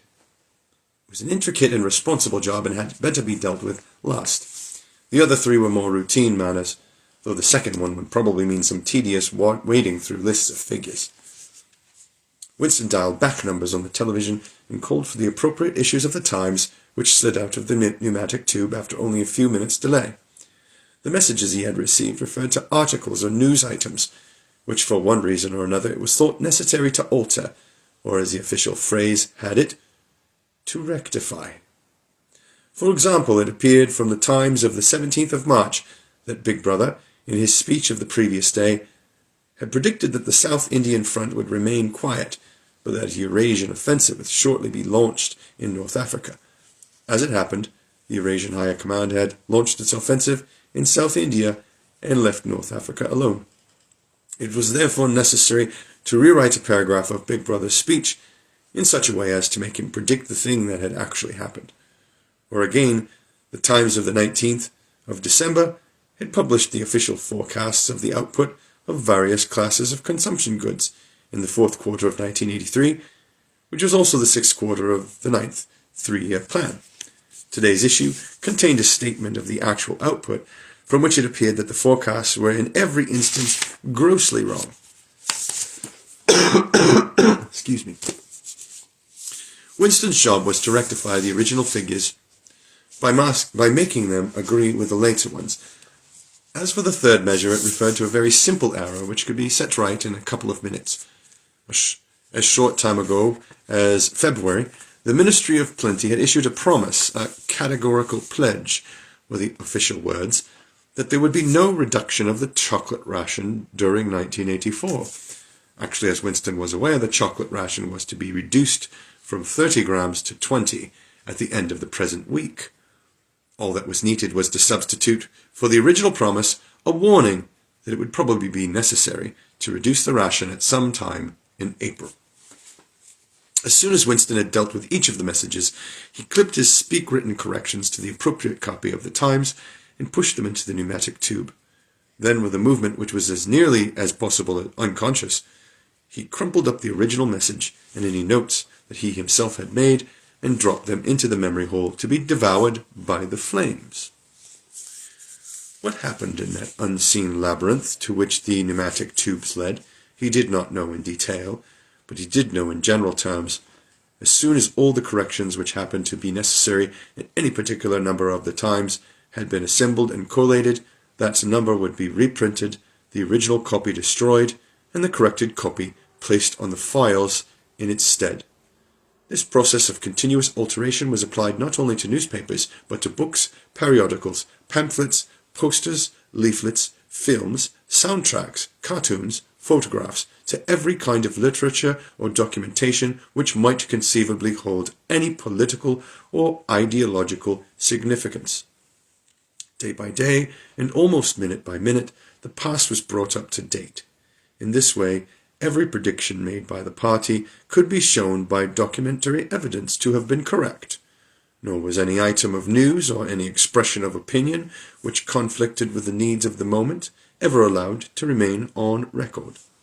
All history was a palimpsest, scraped clean and reinscribed exactly as often as was necessary. In no case would it have been possible, once the deed was done, to prove that any falsification had taken place. The largest section of the records department, far larger than the one on which Winston worked, consisted simply of persons whose duty it was to track down and collect all copies of books, newspapers, and other documents which had been superseded and were due for destruction. A number of the Times which might, because of changes in political alignment, or mistaken prophecies uttered by Big Brother had been rewritten a dozen times, still stood on the files bearing its original date, and no other copy existed to contradict it. Books also were recalled and rewritten again and again, and were invariably reissued without any admission that any alteration had been made. Even the written instructions which Winston received, and which he invariably got rid of as soon as he had dealt with them, never stated or implied that an act of forgery was to be committed. Always the reference was to slips, errors, misprints, or misquotations, which it was necessary to put right in the interests of accuracy. But actually he thought, as he readjusted the Ministry of Plenty's figures, it was not even forgery, it was merely the substitution of one piece of nonsense for another. Most of the material that you were dealing with had no connection with anything in the real world, not even the kind of connection that is contained in a direct lie. Statistics were just as much a fantasy in their original version as in their rectified version. A great deal of the time you were expected to make them up out of your head. For example, the Ministry of Plenty's forecast had estimated the output of boots for the quarter at 145 million pairs. The actual output was given as 62 millions. Winston, however, in rewriting the forecast, marked the figure down to 57 millions, so as to allow for the usual claim that the quota had been over-fulfilled. In any case, 62 millions was no nearer the truth than 57 millions, or than 145 millions. Very likely, no boots had been produced at all. Likelier still, nobody knew how many had been produced, much less cared. All one knew was that every quarter astronomical numbers of boots were being produced on paper, while perhaps half the population of Oceania went barefoot. And so it was with every class of recorded fact, great or small. Everything faded away into a shadow world, in which, finally, even the date of the year had become uncertain. Winston glanced across the hall. In the corresponding cubicle on the other side, a small, precise-looking, dark-chinned man named Tillotson was working steadily away, with a folded newspaper on his knee and his mouth very close to the mouthpiece of the speakwrite. He had the air of trying to keep what he was saying a secret between himself and the telescreen. He looked up, and his spectacles darted a hostile flash in Winston's direction. Winston hardly knew Tillotson, and he had no idea what work he was employed on. People in the records departments did not readily talk about their jobs. In the long windowless hall, with its double row of cubicles and its endless rustle of papers and hum of voices murmuring into speakwrites, there were quite a dozen of people whom Winston did not even know by name, though he daily saw them hurrying to and fro in the corridors or gesticulating in the 2 minutes hate. Excuse me. He knew that in cubicle next to him the little woman with sandy hair toiled day in, day out, simply at tracking down and deleting from the press the names of people who had been vaporized and were therefore considered never to have existed. There was a certain fitness in this, since her own husband had been vaporized a couple of years earlier, and a few cubicles away a mild, ineffectual, dreamy creature named Ampleforth, with very hairy ears and a surprising talent for juggling with rhymes and meters, was engaged in producing garbled versions, definitive text, they were called, of poems, which had become ideologically offensive, but which for one reason or another were to be retained in the anthologies.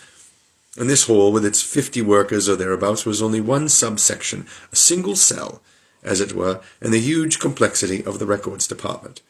Beyond, above, below, were other swarms of workers engaged in unimaginable multitude of jobs. There were the huge printing shops with their sub-editors, their typography experts, and their elaborately equipped studios for the faking of photographs. There was the teleprogram section with its engineers, its producers, and its teams of actors, specially chosen for their skill in imitating voices. There were the armies of reference clerks whose job was to simply draw up lists of books and periodicals which were due for recall. There were the vast repositories where the corrected documents were stored, and the hidden furnaces where the original copies were destroyed. And somewhere or other, quite anonymous, there were the directing brains who coordinated the whole effort and laid down the lines of policy which made it necessary that this fragment of the past should be preserved, that one falsified, the other rubbed out of existence. And the Records Department, after all, was itself only a single branch of the Ministry of Truth, whose primary job was not to reconstruct the past, but to supply the citizens of Oceania with newspapers, films, textbooks, telescreen programs, plays, novels, with every conceivable kind of information, instruction, or entertainment, from a statue to a slogan, from a lyric poem to a biological treatise, and from a child's spelling book to a Newspeak dictionary. And the ministry had not only to supply the multifarious needs of the party, but also to repeat the whole operation at a lower level for the benefit of the proletariat. Ugh. There was a whole chain of separate departments dealing with proletarian literature, music, drama, and entertainment generally. Here were produced rubbishy newspapers containing almost nothing except sport, crime, and astrology, sensational 5-cent novelettes, films oozing with sex, and sentimental songs which were composed entirely by mechanical means on a special kind of kaleidoscope known as a versificator. There was even a whole subsection, pornosec, it was called in Newspeak, engaged in producing the lowest kind of pornography, which was sent out in sealed packets, in which no party member, other than those who worked on it, was permitted to look at.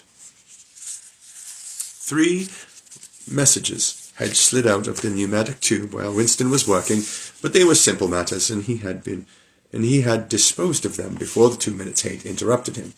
When the hate was over, he returned to his cubicle, took the Newspeak dictionary from the shelf, pushed the speak wire to one side, cleaned his spectacles, and settled down to his main job of the morning.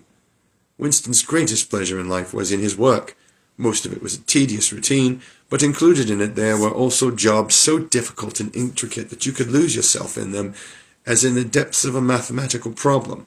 Delicate pieces of forgery in which you had nothing to guide you except your knowledge of the principles of ingsoc, and your estimate of what the party wanted you to say. Winston was good at this kind of thing. On occasion he had even been entrusted with the rectification of the Times' leading articles, which were written entirely in Newspeak.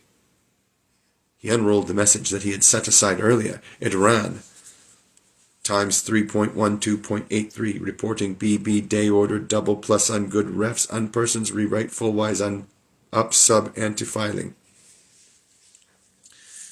In Old Speak, or Standard English, this might be rendered, the reporting of Big Brother's order for the day in the Times of December 3rd, 1983 is extremely unsatisfactory and makes references to non-existent persons.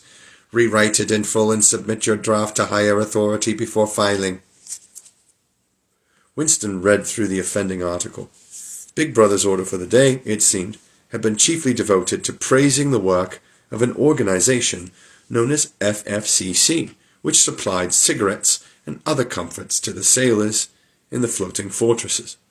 A certain Comrade Withers, a prominent member of the inner party, had been singled out for special mention and awarded a decoration, the Order of Conspicuous Merit, 2nd class. 3 months later, FFCC had suddenly been dissolved with no reasons given.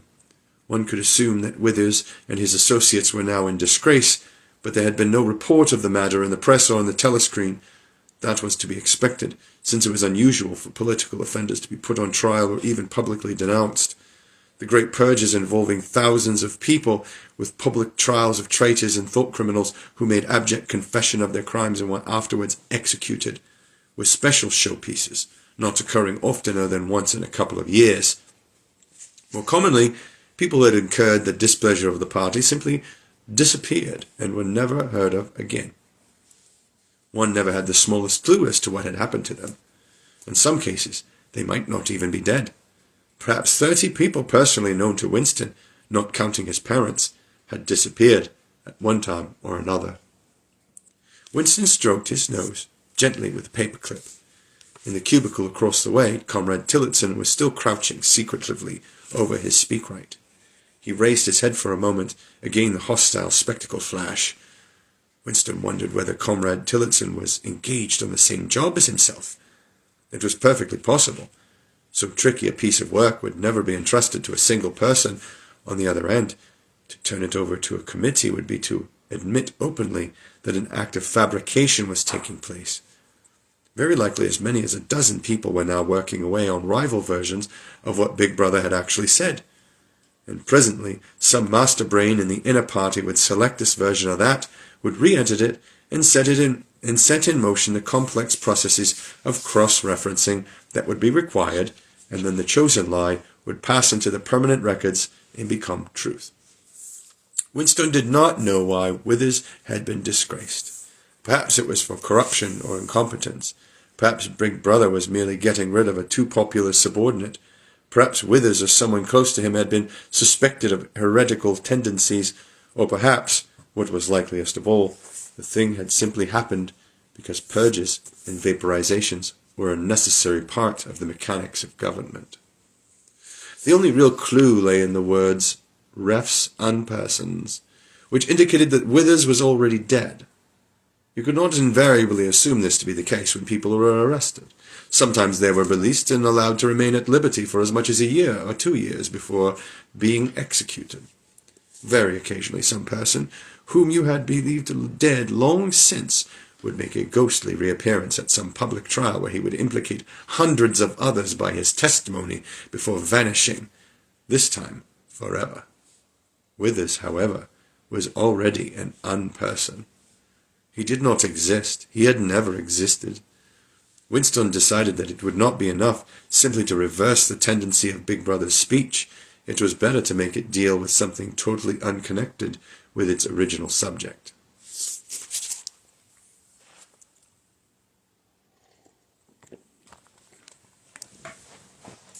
He might turn the speech into the usual denunciation of traitors and thought criminals.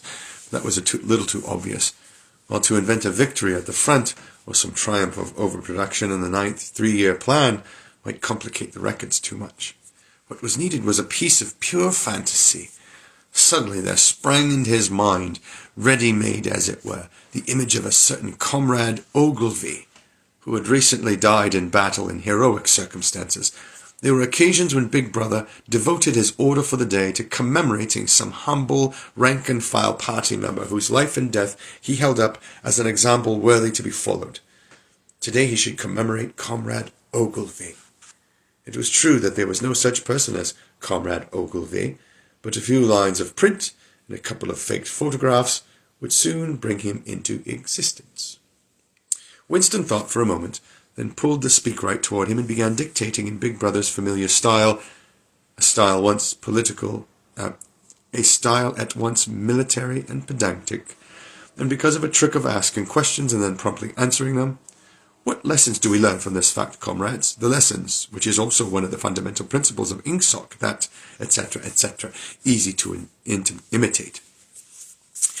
At the age of 3, Comrade Ogilvy had refused all toys except a drum, a submachine gun, and a model helicopter. At 6, a year early, by a special relaxation of the rules, he had joined the spies. At 9, he had been a troop leader. At 11, he had denounced his uncle to the thought police after overhearing a conversation, which appeared to him to have been criminal tendencies. At 17, he had been a district organizer of the Junior Anti-Sex League.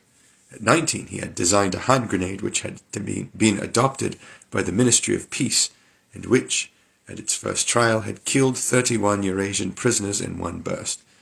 At 23, he had perished in action, pursued by enemy jet planes while flying over the Indian Ocean with important dispatches. He had weighted his body with his machine gun and leapt out of the helicopter into deep water, dispatches and all, an end, said Big Brother, which it was impossible to contemplate without feelings of envy. Big Brother added a few remarks on the purity and single-mindedness of Comrade Ogilvy's life.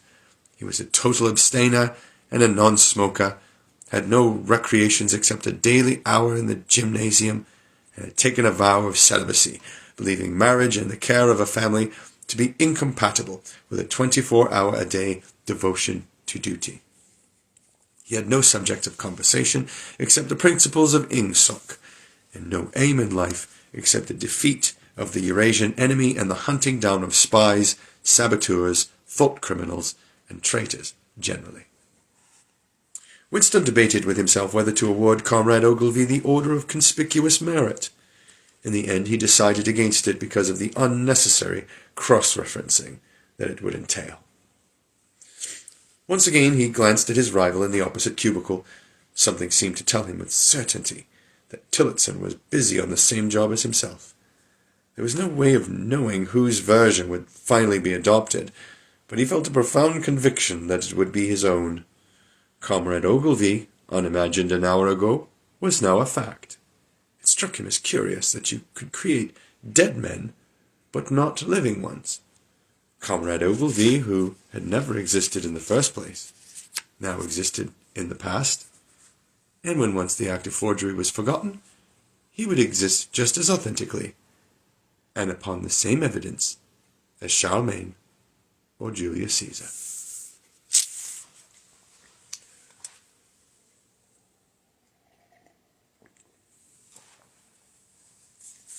Chapter 5.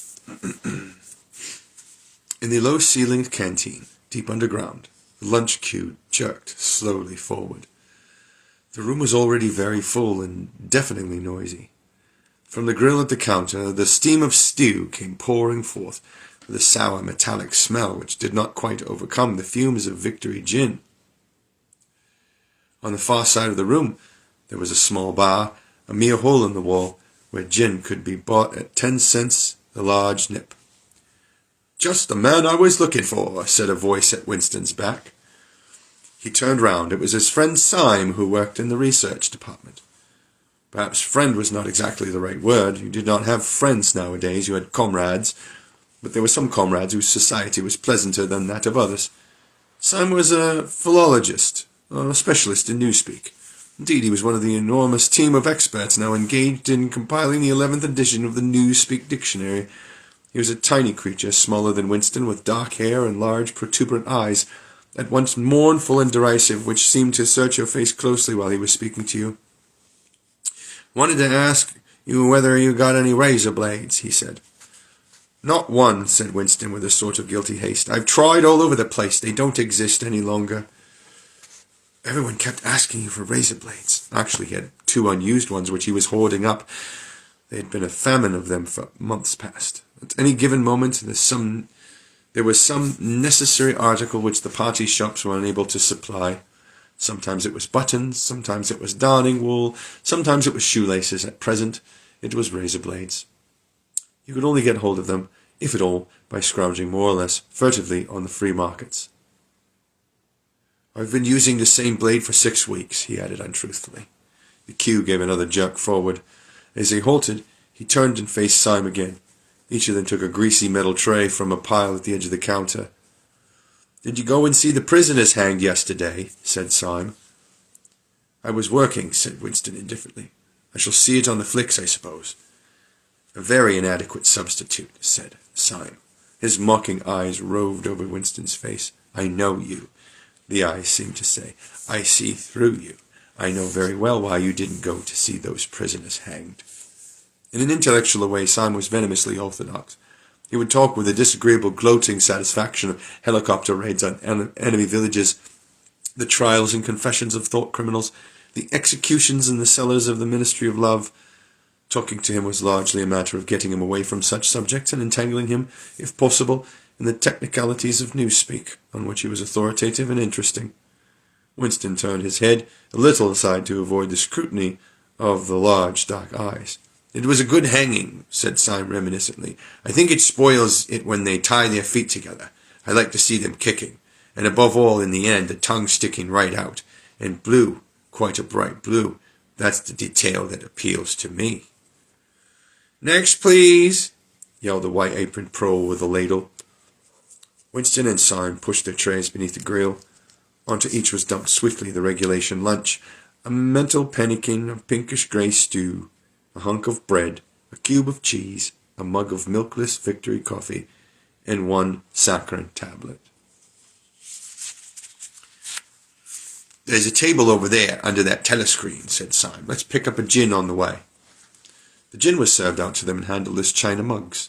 They threaded their way across the crowded room and unpacked their trays onto the metal-top table, on one corner of which someone had left a pool of stew, a filthy liquid mess that had the appearance of vomit. Winston took up his mug of gin, paused for an instant to collect his nerve, and gulped the oily-tasting stuff down. When he had winked the tears out of his eyes, he suddenly discovered that he was hungry. He began swallowing spoonfuls of the stew, which, in among its general sloppiness, had cubes of spongy pinkish stuff, which was probably a preparation of meat. Neither of them spoke again till they had emptied their pannikins. From the table at Winston's left, a little behind his back, someone was talking rapidly and continuously, a harsh garble, almost like the quacking of a duck, which pierced the general uproar of the room. "How is the dictionary getting on?" said Winston, raising his voice to overcome the noise. "Slowly," said Syme. "I'm on the adjectives. It's fascinating." He had brightened up immediately at the mention of newspeak. He pushed his pannikin aside, took up his hunk of bread in one delicate hand and his cheese in the other, and leaned across the table so as to be able to speak without shouting. "The 11th edition is the definitive edition," he said. "We're getting the language into its final shape, the shape it's going to have when nobody speaks anything else. When we've finished with it, people like you will have to learn it all over again. You think, I dare say, that our chief job is inventing new words, but not a bit of it. We're destroying words, scores of them, hundreds of them, every day. We're cutting the language down to the bone. The 11th edition won't contain a single word that will become obsolete before the year 2050. He bit hungrily into his bread and swallowed a couple of mouthfuls, then continued speaking with a sort of pedant's passion. His thin, dark face had become animated, his eyes had lost their mocking expression and grown almost dreamy. "It's a beautiful thing, the destruction of words. Of course the great wastage is in the verbs and adjectives, but there are hundreds of nouns that can be got rid of as well. It isn't only the synonyms, there are also the antonyms. After all, what justification is there for a word which is simply the opposite of some other word? A word contains its opposite in itself. Take good, for instance. If you have a word like good, what need is there for a word like bad? Ungood will do just as well. Better, because it's an exact opposite of which the other is not. Or again, if you want a stronger version of good, what sense is there in having a whole string of vague, useless words like excellent and splendid and all the rest of them? Plus good covers the meaning, or double plus good if you want something stronger still. Of course, we use those forms already, but in the final version of Newspeak, there'll be nothing else. In the end, the whole notion of goodness and badness will be covered by only 6 words. In reality, only 1 word. Don't you see the beauty of that, Winston? It was BB's idea originally, of course," he added as an afterthought. A sort of vapid eagerness flitted across Winston's face at the mention of Big Brother. Nevertheless, Syme immediately detected a certain lack of enthusiasm. "You haven't a real appreciation of Newspeak, Winston," he said almost sadly. "Even when you write it, you're still thinking in old speak. I've seen some of those pieces that you write in the Times occasionally. They're good enough, but they're translations. In your heart, you'd prefer to stick to old speak with all its vagueness and its useless shades of meaning. You don't grasp the beauty of the destruction of words. Do you know that Newspeak is the only language in the world whose vocabulary gets smaller every year?" Winston did not know that, of course. He smiled sympathetically, he hoped, not trusting himself to speak. Syme bit off another fragment of the dark-coloured bread, chewed it briefly, and went on. "Don't you see that the whole sim of Newspeak is to narrow the range of thought? In the end we shall make thought crime literally impossible, because there will be no words in which to express it. Every concept that can ever be needed will be expressed by exactly 1 word, with its meaning rigidly defined and all its subsidiary meanings rubbed out and forgotten. Already in the 11th edition we're not far from that point, but the process will still be continuing long after you and I are dead. Every year fewer and fewer words, and the range of consciousness always a little smaller. Right now, even now, of course, there is no reason or excuse for committing thought crime. It's merely a question of self-discipline, reality control. But in the end, there won't be any need for that. The revolution will be complete when the language is perfect. Newspeak is Ingsoc, and Ingsoc is Newspeak," he added with a sort of mystical satisfaction. "Has it ever occurred to you, Winston, that by the year 2050, at the very latest, not a single human being will be alive who could understand such a conversation as we are having now. Except, began Winston doubtfully, and then stopped. It had been on the tip of his tongue to say, except the proles, but he checked himself, not feeling fully certain that this remark was in not some way unorthodox. Syme, however, had divined what he was about to say. The proles are not human beings, he said carelessly. By 2050, earlier, probably all real knowledge of old speak will have disappeared. The whole literature of the past will have been destroyed. Chaucer, Shakespeare, Milton, Byron, they'll exist only in newspeak versions, not merely changed into something different, but actually changed into something contradictory of what they used to be. Even the literature of the party will change. Even the slogans will change. How could you have a slogan like freedom is slavery when the concept of freedom has been abolished? The whole climate of thought will be different.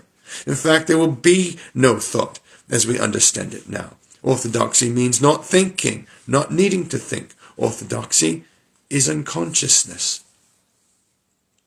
One of these days, thought Winston with sudden deep conviction, Syme will be vaporized. He's too intelligent. He sees too clearly and speaks too plainly. The party does not like such people. One day he will disappear. It is written in his face. Winston had finished his bread and cheese. He turned a little sideways in his chair to drink his mug of coffee. At the table on his left, the man with the strident voice was still talking remorselessly away. The young woman, who was perhaps his secretary and who was sitting with her back to Winston, was listening to him and seemed to be eagerly agreeing with everything that he said. From time to time, Winston caught some such remark as, "I think you're so right. I do so agree with you," uttered in a useful and rather silly feminine voice. But the other voice never stopped for an instant, even when the girl was speaking. Winston knew the man by sight, though he knew no more about him than that he held some important post in the fiction department.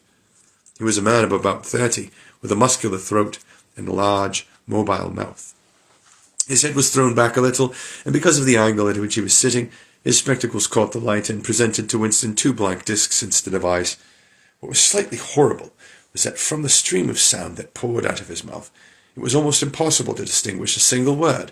Just once, Winston caught a phrase.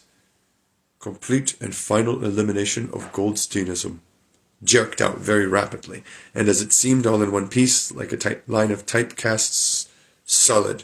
"Complete and final elimination of Goldsteinism." For the rest, it was just a noise, a quack, quack, quacking. And yet, though you could not actually hear what the man was saying, you could not be in any doubt about its general nature. He might be denouncing Goldstein and demanding sterner measures against thought criminals and saboteurs. He might be fulminating against the atrocities of the Eurasian army. He might be praising Big Brother or the heroes on the Malabar front. It made no difference. Whatever it was, you could be certain that every word of it was pure orthodoxy, pure ing sok. As he watched the eyeless face, with the jaw moving rapidly up and down, Winston had a curious feeling that this was not a real human being, but some kind of dummy. It was not the man's brain that was speaking, it was his larynx. The stuff that was coming out of him consisted of words, but it was not speech in the true sense. It was a noise uttered in unconsciousness, like the quacking of a duck. Syme had fallen silent for a moment, where the handle of his spoon was tracing patterns in the puddle of stew. The voice from the other table quacked rapidly on, easily audible in spite of the surrounding din. "There's a word in newspeak," said Syme. "I don't know whether you know it. Duck speak, to quack like a duck. It's one of the interesting words that have 2 contradictory meanings. Applied to an opponent, it is abuse. Applied to someone you agree with, it is praise." Unquestionably, Syme will be vaporized, Winston thought, again. He thought it with a kind of sadness, although well knowing that Syme despised him and slightly disliked him. He was fully capable of denouncing him as a thought criminal if he saw any reason for doing so. There was something subtly wrong with Syme. There was something that he lacked: discretion, aloofness, a sort of saving stupidity. You could not say that he was unorthodox. He believed in the principles of Ing Sok. He venerated Big Brother, he rejoiced over victories, he hated heretics, not merely with sincerity, but with a sort of restless zeal, an up-to-dateness of information which the ordinary party member did not approach. Yet a faint air of disreputability always clung to him. He said things that would have been better unsaid. He had read too many books. He frequented the Chestnut Tree Cafe, haunt of painters and musicians. There was no law, not even an unwritten law, against frequenting the Chestnut Tree Cafe, yet the place was somehow ill-omened. The old discredited leaders of the party had been used to gather there before they were finally purged. Goldstein himself said, it was said, had sometimes been seen there years and decades ago. Syme's fate was not difficult to foresee, and yet it was a fact that if Syme grasped, even for 3 seconds, the nature of his, Winston's, secret opinions, he would betray him instantly to the thought police. So would anybody else, for that matter, but Syme more than most. Zeal was not enough. Orthodoxy was unconsciousness. Syme looked up. "Here comes Parsons," he said. Something in the tone of his voice seemed to add, "That bloody fool." Parsons, Winston's fellow tenant at Victory Mansions, was in fact threading his way across the room, a tubby, middle-sized man with fair hair and a frog-like face. At 35 he was already putting on rolls of fat at neck and waistline, but his movements were brisk and boyish. His whole appearance was that of a little boy grown large, so much so that although he was wearing the regulation overalls, it was impossible not to think of him as being dressed in the blue shorts, grey shirt, and red neckerchief of the spies. In visualizing him, one saw always a picture of dimpled knees and sleeves rolled back from pudgy forearms. Parsons did invariably revert to shorts when a community hike or any other physical activity gave him an excuse for doing so. He greeted them both with a cheery "hello, hello," and sat down at the table, giving off an intense smell of sweat. Beads of moisture stood out all over his pink face. His powers of sweating were extraordinary. At the community centre you could always tell when he had been playing table tennis by the dampness of the bat handle. Syme had produced a strip of paper on which there was a long column of words and was studying it with an ink pencil between his fingers. "Look at him working away in the lunch hour," said Parsons, nudging Winston. "Keenness, eh? That's what you've got there, old boy. Something a bit too brainy for me, I expect. Smith, old boy, I'll tell you why I'm chasing you. It's that sub you forgot to give me." "Which sub is that?" said Winston, automatically feeling for money. About a quarter of one's salary had to be earmarked for voluntary subscriptions, which were so numerous that it was difficult to keep track of them. "For 8 week, you know, the house-by-house fund. I'm treasurer for our block. We're making an all-out effort, going to put on a tremendous show. I'll tell you, it won't be my fault if old Victory Mansions doesn't have the biggest outfit of flags in the whole street. $2 you promised me." Winston found and handed over 2 creased and filthy notes, which Parsons entered in a small notebook in the neat handwriting of the literature. "By the way, old boy," he said, "I hear that little beggar of mine let fly at you with his catapult yesterday. I gave him a good dressing down for it. In fact, I told him I'd take the catapult away if he does it again." "I think he was a little upset at not going to the execution," said Winston. "Ah, well, what I mean to say, shows the right spirit, doesn't it? Mischievous little beggars they are, both of them. But talk about keenness. All they think about is the spies and the war, of course. Do you know what that little girl of mine did last Saturday when her troop was on a hike up Berkhamsted way? She got 2 other girls to go with her, slip off from the hike, and spent the whole afternoon following a strange man. They kept on his tail for 2 hours, right through the woods, and then, when they got into Amersham, handed him over to the patrols." "What did he do that for?" said Winston, somewhat taken aback. Parsons went on triumphantly. "My kid made sure he was some kind of enemy agent. Might have been dropped by parachute, for instance. But here's my point, old boy. What do you think put her on to him in the first place? She spotted he was wearing a funny kind of shoes. She said she'd never seen anyone wearing shoes like that before, so the chances were he was a foreigner.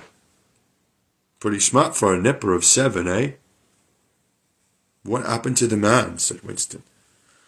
That I couldn't say, of course. but I wouldn't be altogether surprised if... Parsons made the motion of aiming a rifle and clicked his tongue for the explosion. Good, said Syme abstractedly, without looking up from his strip of paper. Of course we can't afford to take chances, agreed Winston dutifully. What I mean to say, there is a war on, said Parsons. As though in confirmation of this, a trumpet call floated from the telescreen just above their heads. However, it was not the proclamation of a military victory this time, but merely an announcement from the Ministry of Plenty. "Comrades!" cried an eager youthful voice. "Attention, comrades! We have glorious news for you! We have won the battle for production! Returns now completed of the output of all classes of consumption goods show that the standard of living has risen by no less than 20% over the past year. All over Oceania this morning there were irrepressible, spontaneous demonstrations when workers marched out of factories and offices and paraded through the streets with banners, voicing their gratitude to Big Brother for the new happy life which his wise leadership has bestowed upon us. Here are some of the completed figures. Foodstuffs."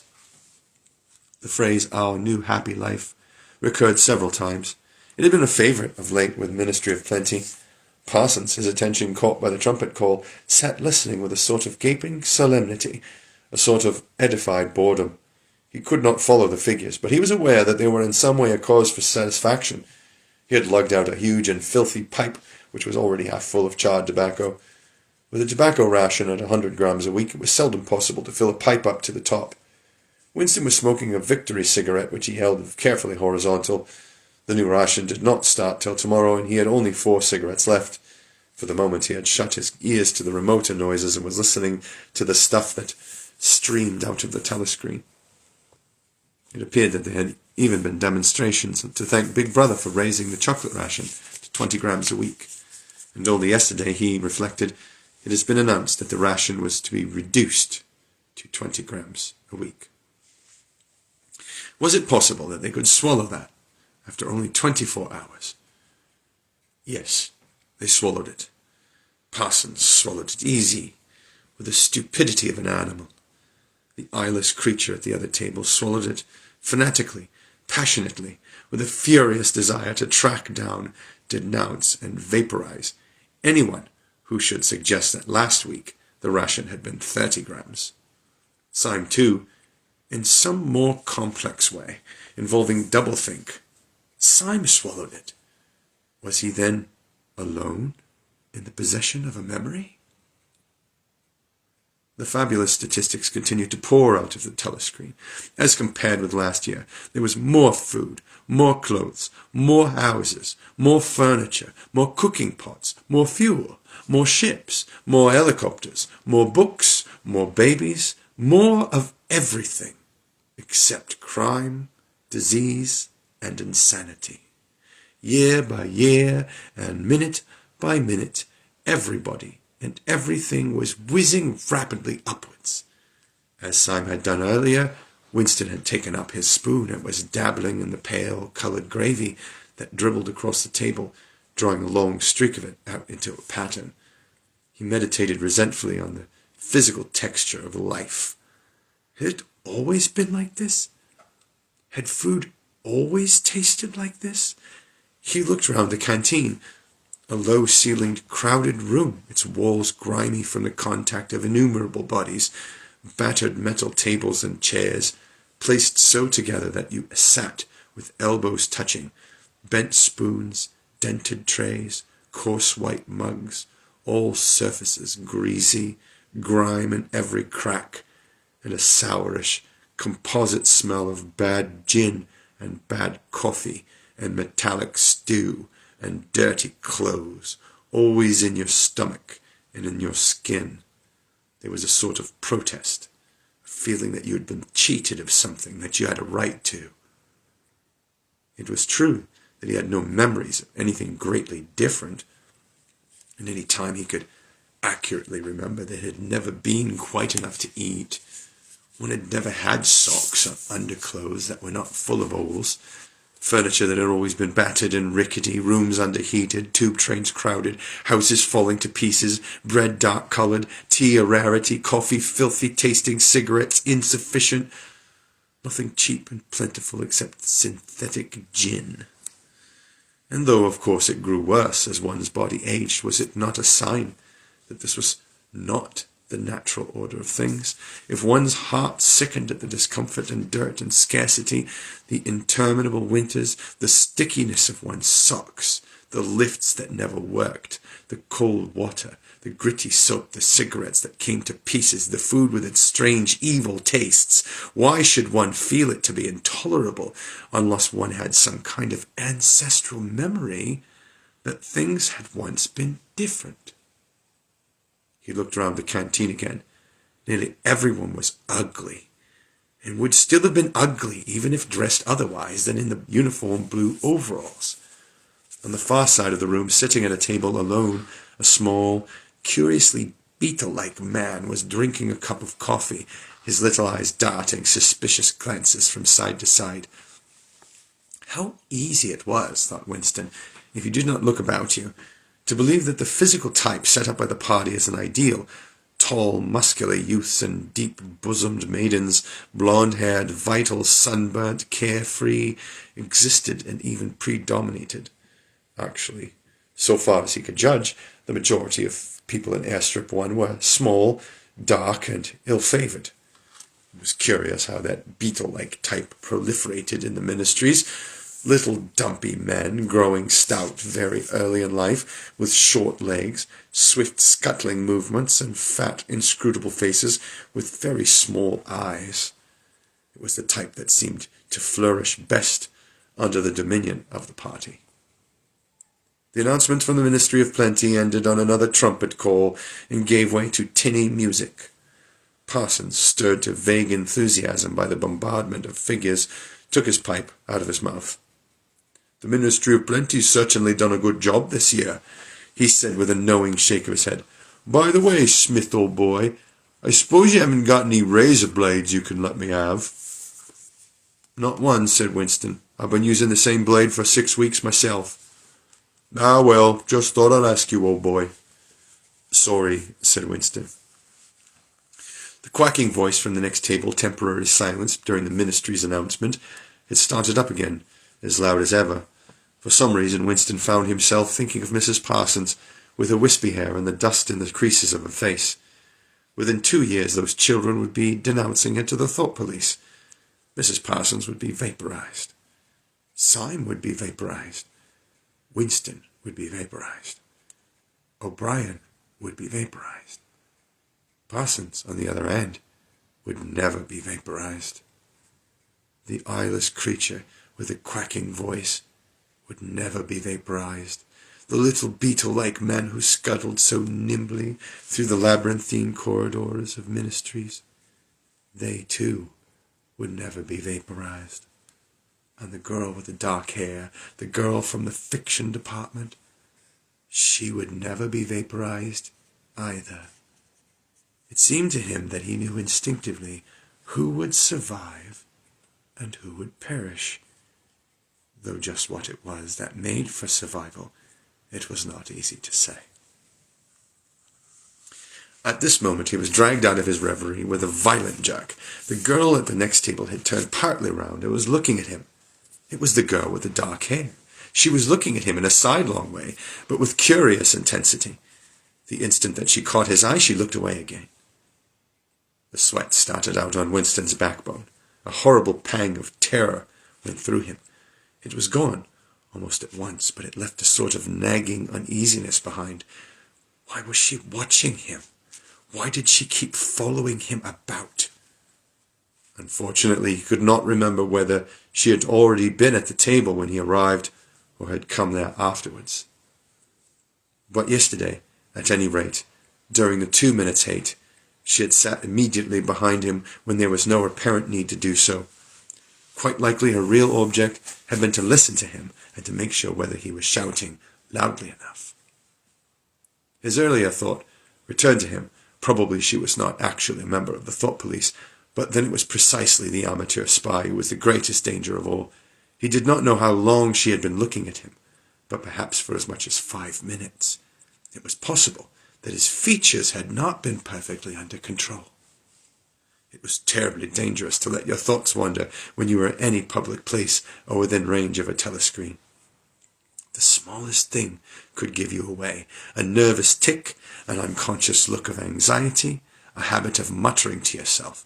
Anything that carried with it the suggestion of abnormality, of having something to hide. In any case, to wear an improper expression on your face, to look incredulous when a victory was announced, for example, was itself a punishable offence. There was even a new word for it in Newspeak. Face crime, it was called. The girl had turned her back on him again. Perhaps, after all, she was not really following him about. Perhaps it was coincidence that she had sat so close to him 2 days running. His cigarette had gone out. He carefully laid it on the edge of the table. He would finish smoking it after work. He could keep the tobacco in it. Quite likely the person at the next table was a spy of the thought police, and quite likely he would be in the cellars of the Ministry of Love within 3 days. But the cigarette end must not be wasted. Simon had folded up his strip of paper and stowed it away in his pocket. Parsons had begun talking again. "Did I ever tell you, old boy," he said, chuckling round the stem of his pipe, "about the time when those 2 nippers of mine set fire to the old market woman's skirt because they saw her wrapping up sausages in a poster of B.B.?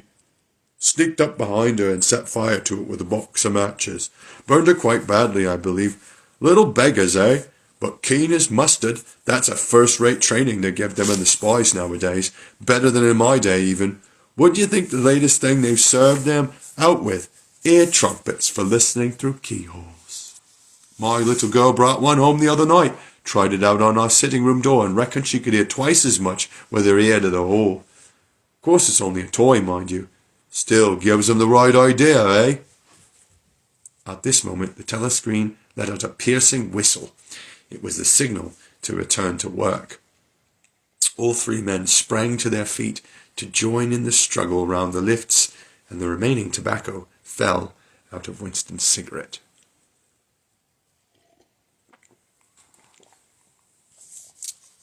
Chapter 6. Winston was writing in his diary. It was 3 years ago. It was on a dark evening in a narrow side street near one of the big railway stations. She was standing near a doorway in the wall, under a street lamp that hardly gave any light. She had a young face, painted very thick. It was really the paint that appealed to me, the whiteness of it, like a mask, and the bright red lips. Party women never paint their faces. There was nobody else in the street, and no telescreens. She said $2. For the moment it was too difficult to go on. He shut his eyes and pressed his fingers against them, trying to squeeze out the vision that kept recurring. He had an almost overwhelming temptation to shout a string of filthy words at the top of his voice, or to bang his head against the wall, to kick over the table and hurl the inkpot through the window, to do any violent or noisy or painful thing that might black out the memory that was tormenting him. Your worst enemy, he reflected, was your own nervous system. At any moment the tension inside you was liable to translate itself into some visible symptom. He thought of a man whom he had passed in the street a few weeks back, a quite ordinary-looking man, a party member, aged 35 or 40, tallish and thin, carrying a briefcase. They were a few meters apart when the left side of the man's face was suddenly contorted by a sort of spasm. It happened again as they were passing one another. It was only a twitch, a quiver, rapid as the clicking of a camera shutter, but obviously habitual. He remembered thinking at the time that the poor devil is done for. And what was frightening was that the action was quite possibly unconscious. The most deadly danger of all was talking in your sleep. There was no way of guarding against that, so far as he could see. He drew in his breath and went on writing. I went with her through the doorway and across the backyard into a basement kitchen. There was a bed against the wall and a lamp on the table turned down very low. His teeth were on edge. He would have liked to spit. Simultaneously with the woman in the basement kitchen, he thought of Catherine, his wife. Winston was married, had been married. At any rate, probably he was still married, for so far as he knew, his wife was not dead. He seemed to breathe again the warm, stuffy odour of the basement kitchen, an odour compounded of bugs and dirty clothes and villainous cheap scent, but nevertheless alluring, because no woman of the party ever used scent, or could be imagined as doing so. Only the proles used scent. In his mind, the smell of it was inextricably mixed up with fornication. When he had gone with that woman, it had been his first lapse in 2 years or thereabouts. Consorting with prostitutes was forbidden, of course, but it was one of those rules that you could occasionally nerve yourself to break. It was dangerous, but it was not a life and death matter. To be caught with a prostitute might mean 5 years in a forced labour camp, not more, if you had committed no other offence. It was easy enough, provided that you could avoid being caught in the act. The poorer quarters swarmed with women who were ready to sell themselves. Some could even be purchased for a bottle of gin, which the proles were not supposed to drink. Tacitly, the party was even inclined to encourage prostitution, an outlet for an instinct which could not be altogether suppressed. Mere debauchery did not matter very much, so long as it was furtive and joyless, and only involved the women of a submerged and despised class. The unforgivable crime was promiscuity between party members, but this was one of the crimes that the accused in the great purges invariably confessed to. It was difficult to imagine any such thing actually happening. The aim of the party was not merely to prevent men and women from forming loyalties which it might not be able to control. Its real, undeclared purpose was to remove all pleasure from the sexual act. Not love so much as eroticism was the enemy, inside marriage as well as outside it. All marriages between party members had to be approved by a committee appointed for the purpose, and though the principle was never clearly stated, permission was always refused if the couple concerned gave the impression of being physically attracted to one another. The only recognized purpose of marriage was to beget children for the service of the party. Sexual intercourse was to be looked on as a slightly disgusting minor operation, like having an enema. This again was never put into plain words, but in an indirect way it was rubbed into every party member from childhood onwards. There were even organizations such as the Junior Anti-Sex League, which advocated complete celibacy for both sexes. All children were to be begotten by artificial insemination, ARTSEM it was called in newspeak, and brought up in public institutions. This, Winston was aware, was not meant altogether seriously, but somehow it fitted in with the general ideology of the party. The party was trying to kill the sex instinct, or, if it could not be killed, then to distort it and dirty it. He did not know why this was so, but it seemed natural that it should be so. And so far as the women were concerned, the party's efforts were largely successful. He thought again of Catherine. It must be 9, 10, nearly 11 years since they had parted. It was curious how seldom he thought of her. For days at a time he was capable of forgetting that he had ever been married. They had only been together for about 15 months. The party did not permit divorce, but it rather encouraged separation in cases where there were no children. Catherine was a tall, fair-haired girl, very straight, with splendid movements. She had a bold, aquiline face, a face that one might have called noble, until one discovered that there was, as nearly as possible, nothing behind it. Very early in their married life he had decided, though perhaps it was only that he knew her more intimately than he knew most people, that she had, without exception, the most stupid, vulgar, empty mind that he had ever encountered. She had not a thought in her head that was not a slogan, and there was no imbecility, absolutely none, that she was not capable of swallowing if the party handed it out to her. The human soundtrack, he nicknamed her in his own mind, yet he could have endured living with her if it had not been for just one thing: sex. As soon as he touched her, he seemed to wince and stiffen. To embrace her was like embracing a jointed wooden image. And what was strange was that even when she was clasping him against her, he had the feeling she was simultaneously pushing him away with all her strength. The rigidity of her muscles managed to convey that impression. She would lie there with shut eyes, neither resisting nor cooperating, but submitting It was an extraordinarily embarrassing and, after a while, horrible. But even then he could have borne living with her if it had been agreed that they should remain celibate. But curiously enough, it was Catherine who refused this. They must, she said, produce a child if they could. So the performance continued to happen, once a week, quite regularly, whenever it was not impossible. She used even to remind him of it in the morning, as something which had to be done that evening, and which must not be forgotten. She had 2 names for it. One was making a baby, and the other was our duty to the party. Yes, she had actually used that phrase. Quite soon he grew to have a feeling of positive dread when the appointed day came round, but luckily no child appeared, and in the end she agreed to give up trying, and soon afterwards they parted. Winston sighed inaudibly. He picked up his pen again and wrote.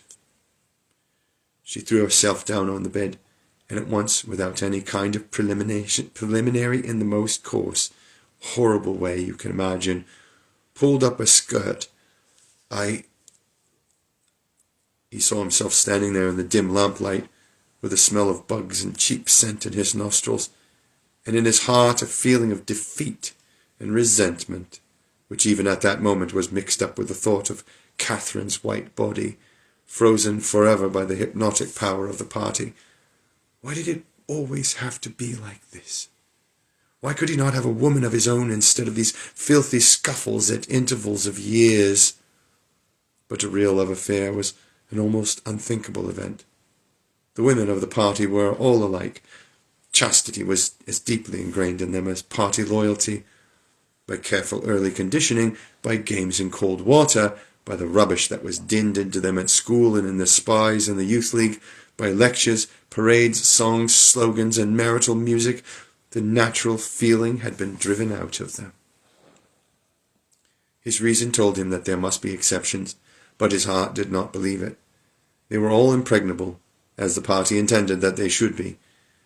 And what he wanted, more even than to be loved, was to break down that wall of virtue, even if it were only once in his whole life. The sexual act, successfully performed, was rebellion. Desire was thought crime. Even to have awakened Catherine, if he could have achieved it, would have been like a seduction, although she was his wife. But the rest of the story had got to be written down. He wrote. I turned up the lamp. When I saw her in the light, after the darkness, the feeble light of the paraffin lamp had seemed very bright. For the first time he could see the woman properly. He had taken a step toward her and then halted, full of lust and terror. He was painfully conscious of the risk he had taken in coming here. It was perfectly possible that the patrols would catch him on the way out. For that matter, they might be waiting outside the door at this moment. If he went away without even doing what he had come here to do, it had got to be written down. It had got to be confessed. What he had suddenly seen in the lamplight was that the woman was old. The paint was plastered so thick on her face that it looked as though it might crack, like a cardboard mask. There were streaks of white in her hair, but the truly deadly, dreadful detail was that her mouth had fallen a little open, revealing nothing but a cavernous blackness. She had no teeth at all. He wrote hurriedly in scrabbling handwriting. What I saw in her was light. She was quite an old woman, 50 years old at least. But I went ahead and did it just the same. He pressed his fingers against his eyelids again. He had written it down at last, but it made no difference. The therapy had not worked. The urge to shout filthy words at the top of his voice was as strong as ever.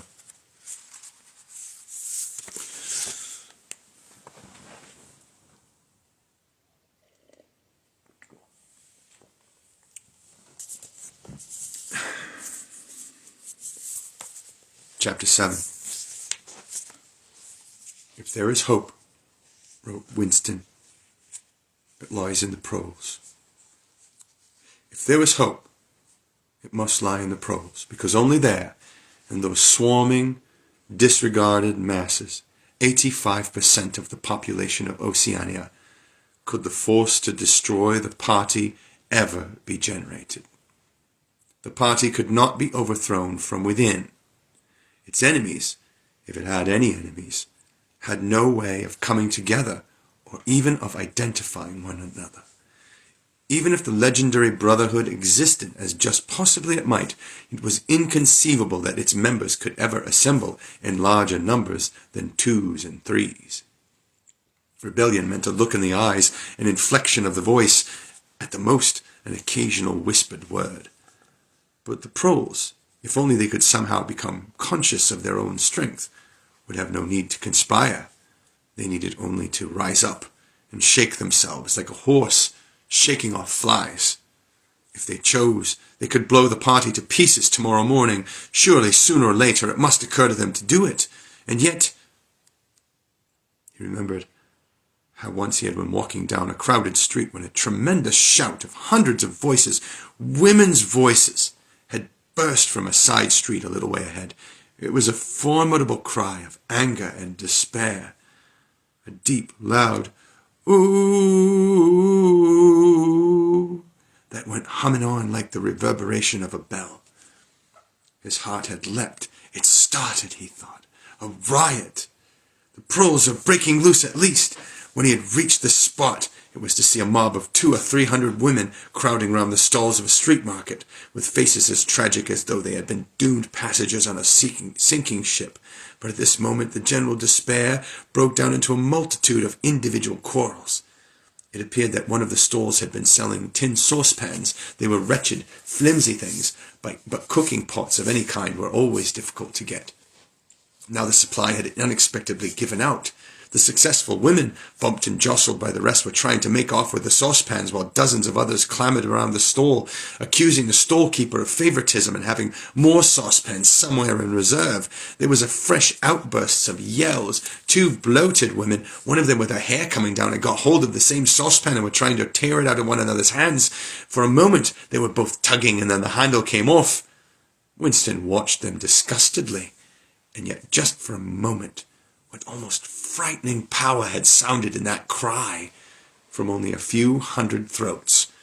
Why was it that they could never shout like that about anything that mattered? He wrote, "Until they become conscious, they will never rebel, and until after they have rebelled, they cannot become conscious." That, he reflected, might almost have been a transcription from one of the party textbooks. The party claimed, of course, to have liberated the proles from bondage. Before the revolution, they had been hideously oppressed by the capitalists. They had been starved and flogged. Women had been forced to work in the coal mines. Women still did work in the coal mines, as a matter of fact. Children had been sold into the factories at the age of 6.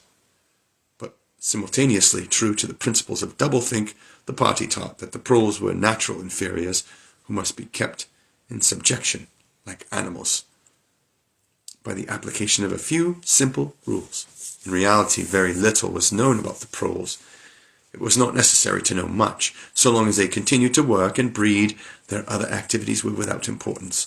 Left to themselves like cattle turned loose upon the plains of Argentina, they had reverted to a style of life that appeared to be natural to them, a sort of ancestral pattern. They were born, they grew up in the gutters, they went to work at 12, they passed through a brief blossoming period of beauty and sexual desire. They married at 20. They were middle-aged at 30. They died, for the most part, at 60. Heavy physical work, the care of home and children, petty quarrels with neighbours, films, football, beer, and above all, gambling, filled up the horizon of their minds. To keep them in control was not difficult. A few agents of the thought police moved always among them, spreading false rumours and marking down and eliminating the few individuals who were judged capable of becoming dangerous. But no attempt was made to indoctrinate them with the ideology of the party. It was not desirable that the proles should have strong political feelings. All that was required of them was a primitive patriotism which could be appealed to whenever it was necessary to make them accept longer working hours or shorter rations. And even when they became discontented as they sometimes did, their discontent led nowhere, because, being without general ideas, they could only focus on petty specific grievances. The larger evils invariably escaped their notice. The great majority of proles did not even have telescreens in their homes. Even the civil police interfered with them very little. There was a vast amount of criminality in London, a whole world within a world of thieves, bandits, prostitutes, drug peddlers, and racketeers of every description. But since it all happened among the proles themselves, it was of no importance. In all questions of morals, they were allowed to follow their ancestral code.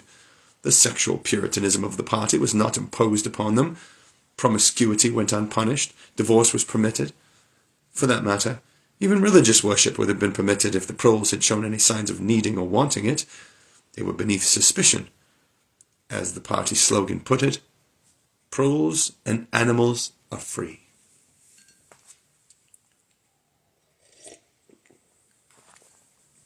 Winston reached down and cautiously scratched his varicose ulcer. It had begun itching again. The thing you invariably came back to was the impossibility of knowing what life before the revolution had really been like. He took out of the drawer a copy of a children's history textbook which he had borrowed from Mrs. Parsons and began copying a passage into the diary. In the old days, it ran, before the glorious revolution, London was not the beautiful city that we know today. It was a dark, dirty, miserable place where hardly anybody had enough to eat, and where hundreds of thousands of poor people had no boots on their feet, and not even a roof to sleep under. Children no older than you are had to work 12 hours a day for cruel masters who flogged them with whips if they worked too slowly and fed them on nothing but stale bread crusts and water. But in among all this terrible poverty, there were just a few great big beautiful houses that were lived in by rich men who had as many as 30 servants to look after them. These rich men were called capitalists. They were fat, ugly men with wicked faces, like the one in the picture on the opposite page. You can see that he is dressed in long black coat, which was called a frock coat, and a queer, shiny hat shaped like a stovepipe, which was called a top hat. This was the uniform of the capitalists, and no one else was allowed to wear it. The capitalists owned everything in the world, and everyone else was their slave. They owned all the land, all the houses, all the factories, all the money. If anyone disobeyed them, they could throw him into prison, or they could take his job away and starve him to death. When any ordinary person spoke to a capitalist, he had to cringe and bow to him and take off his cap and address him as Sir. The chief of all the capitalists was called the King, but he knew the rest of the catalogue. There would be mention of the bishops in their lawn sleeves, the judges in their ermine robes, the pillory, the stocks, the treadmill, the cat o' nine tails, the Lord Mayor's banquet, the practising of kissing the Pope's toe. There was also something called the jus primae noctis, which would probably not be mentioned in a textbook for children. It was the law by which every capitalist had the right to sleep with any woman working in one of his factories. How could you tell how much of it was lies? It might be true that the average human being was better off now than he had been before the revolution.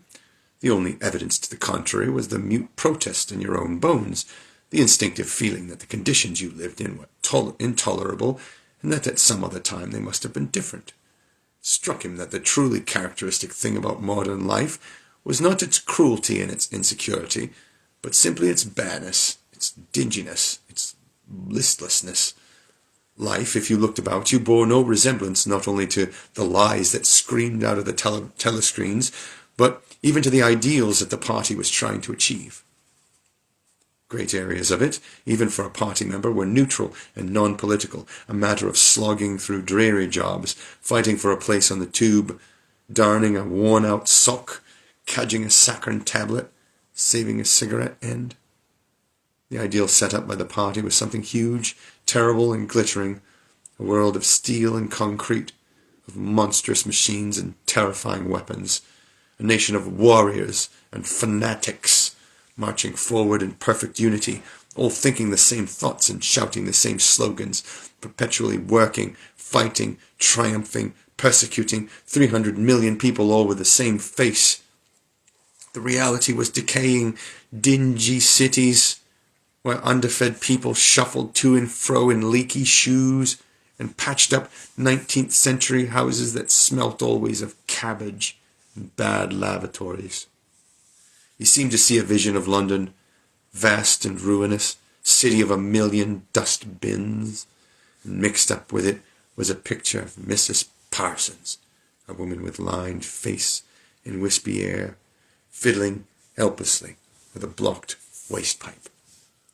He reached down and scratched his ankle again. Day and night, the telescreens bruised your ears with statistics proving that people today had more food, more clothes, better houses, better recreations, that they lived longer, worked shorter hours, were bigger, healthier, stronger, happier, more intelligent, better educated than the people of 50 years ago. No, not a word of it could ever be proved or disproved. The party claimed, for example, that today 40% of adult proles were illiterate. Before the revolution, it was said the number had only been 15%. The party claimed that the infant mortality rate was now only 160 per thousand, whereas before the revolution it had been 300. And so it went on. It was like a single equation with two unknowns. It might very well be that literally every word in the history books, even the things that one accepted without question, was pure fantasy. For all he knew, there might never have been any such law as the jus primae noctis, or any such creature as a capitalist, or any such garment as a top hat. Everything faded into mist. The past was erased, the erasure was forgotten, and the lie became truth. Just once in his life he had possessed, after the event, that what was counted, concrete, unmistakable evidence of an act of falsification. He had held it between his fingers for as long as 30 seconds. In 1973, it must have been, at any rate. It was about the time when he and Catherine had parted, but the really relevant date was 7 or 8 years earlier. The story really began in the middle 60s, the period of the Great Purges in which the original leaders of the revolution were wiped out once and for all. By 1917, none of them was left except Big Brother himself. All the rest had by that time been exposed as traitors and counter-revolutionaries. Goldstein had fled and was hiding. No one knew where. And of the others, a few had simply disappeared, while the majority had been executed after spectacular public trials at which they made confessions of their crimes. Among the last survivors were 3 men named Jones, Aronson, and Rutherford. It must have been in 1965 that these 3 had been arrested. As often happened, they had vanished for a year or more, so that one did not know whether they were alive or dead, and then had suddenly been brought forth to incriminate themselves in the usual way. They had confessed to intelligence with the enemy. At that date, too, the enemy was Eurasia, embezzlement of public funds, the murder of various trusted party members, intrigues against the leadership of Big Brother, which had started long before the revolution had happened, and acts of sabotage, causing the death of hundreds of thousands of people. After confessing to these things, they had been pardoned, reinstated in the party, and given posts, which were in fact sinecures, but which sounded important. All 3 had written long, abject articles in the Times, analyzing the reasons for their defection and promising to make amends. Some time after their release, Winston had actually seen all 3 of them in the Chestnut Tree Cafe. He remembered the sort of terrified fascination with which he had watched them out of the corner of his eye. They were men far older than himself, relics of the ancient world, almost the last great figures left over from the heroic early days of the party. The glamour of the underground struggle and the Civil War still faintly clung to them. He had the feeling, though already at the time facts and dates were growing blurry, that he had known their names years earlier than he had known that of Big Brother. But also they were outlaws, enemies, untouchables, doomed with absolute certainty to extinction within a year or two. Not one who had fallen into the hands of the thought police ever escaped in the end. They were corpses waiting to be sent back to the grave. There was no one at any of the tables nearest to them. It was not wise even to be seen in the neighbourhood of such people. They were sitting in silence before glasses of the gin flavoured with cloves, which was the speciality of the cafe. Of the 3, it was Rutherford whose appearance had most impressed Winston. Rutherford had once been a famous caricaturist. whose brutal cartoons had helped to inflame popular opinion before and during the Revolution. Even now, at long intervals, his cartoons were appearing in the Times. They were simply an imitation of his earlier manner, and curiously lifeless and unconvincing.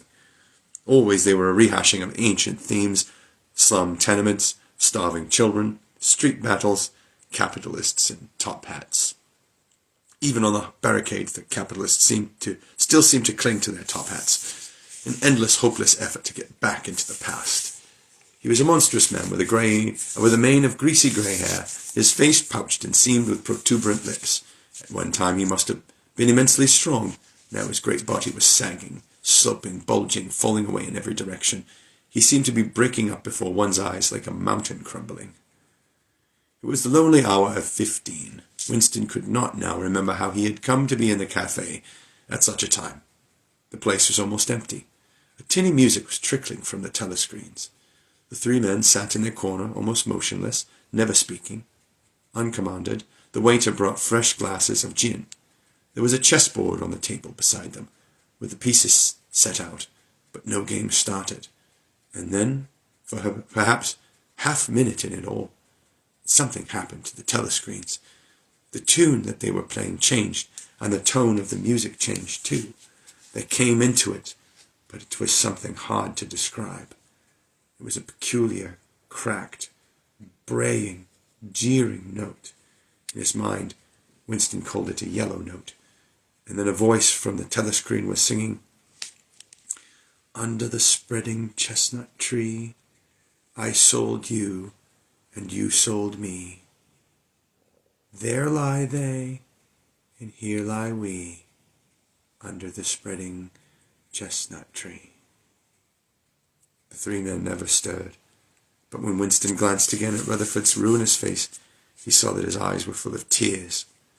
And for the first time he noticed, with a kind of inward shudder, and yet not knowing at what he shuddered, that both Aronson and Rutherford had broken noses. A little later all three were rearrested. It appeared that they had engaged in fresh conspiracies from the very moment of their release. At their second trial they confessed to all their old crimes over again, with a whole string of new ones. They were executed, and their fate was recorded in the party histories, a warning to posterity. About 5 years after this, in 1973, Winston was unrolling a wad of documents which had just flopped out of the pneumatic tube onto his desk, when he came on a fragment of paper which had evidently been slipped in among the others and then forgotten. The instant he had flattened it out, he saw its significance.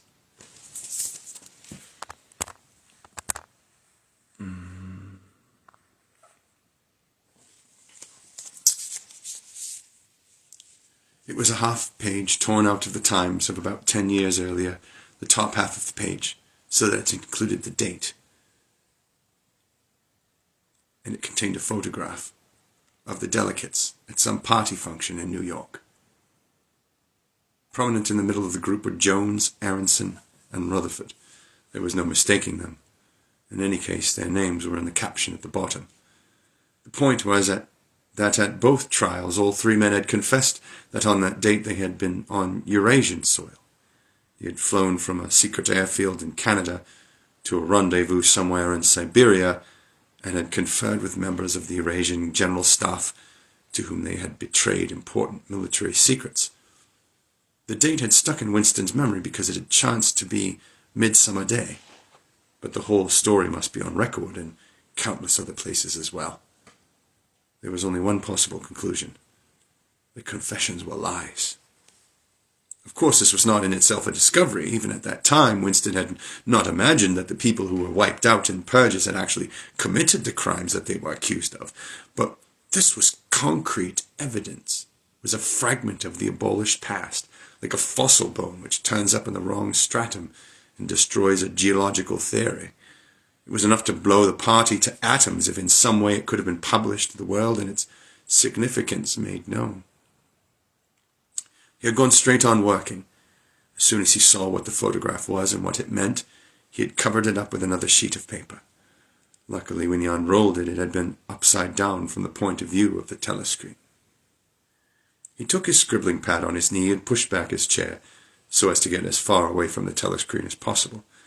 To keep your face expressionless was not difficult, and even your breathing could be controlled with an effort. But you could not control the beating of your heart, and the telescreen was quite delicate enough to pick it up.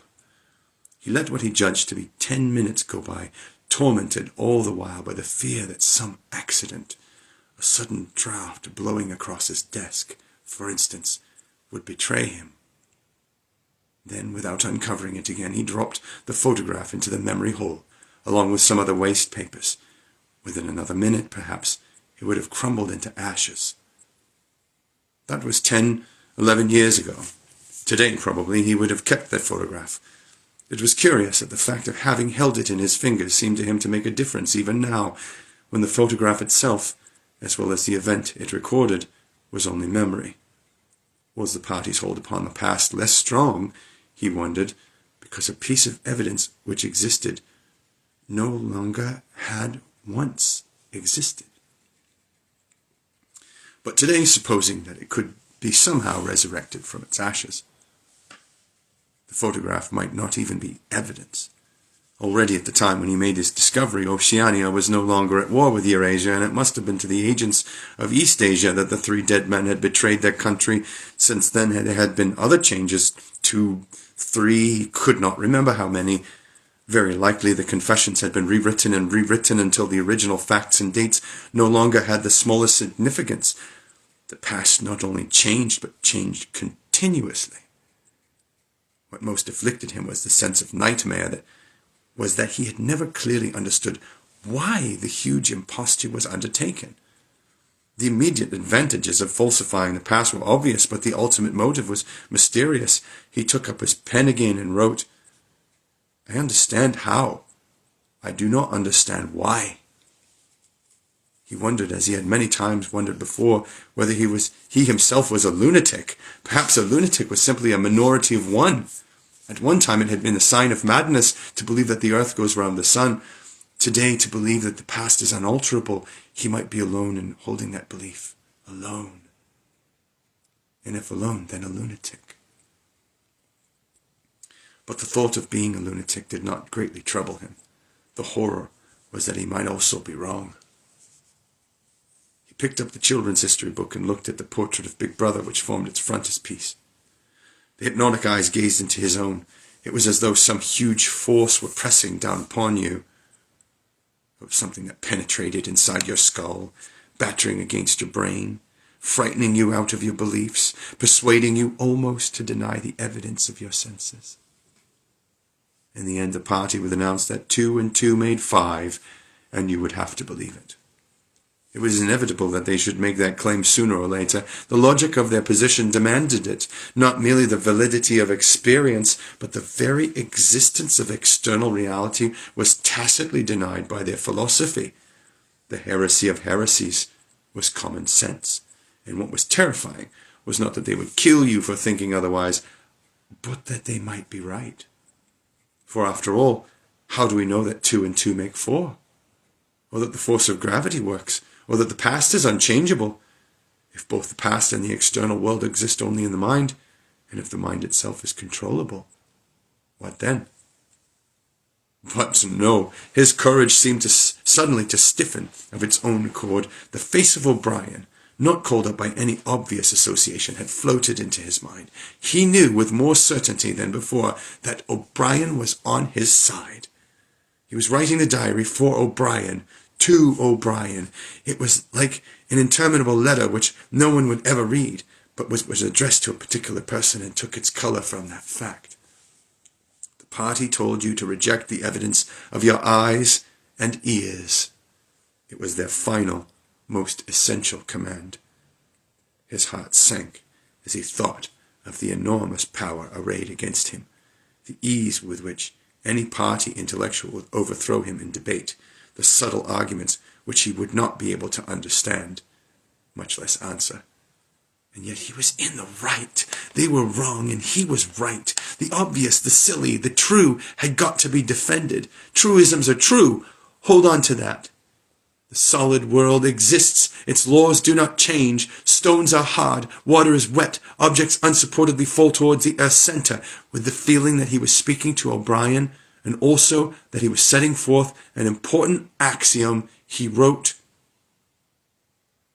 "Freedom is the freedom to say that 2 plus 2 make 4. If that is granted, all else follows." Well, I would like to finish part 1, but I'm going to have to stop at chapter 8 for now because the phone needs to charge. Thank you for listening.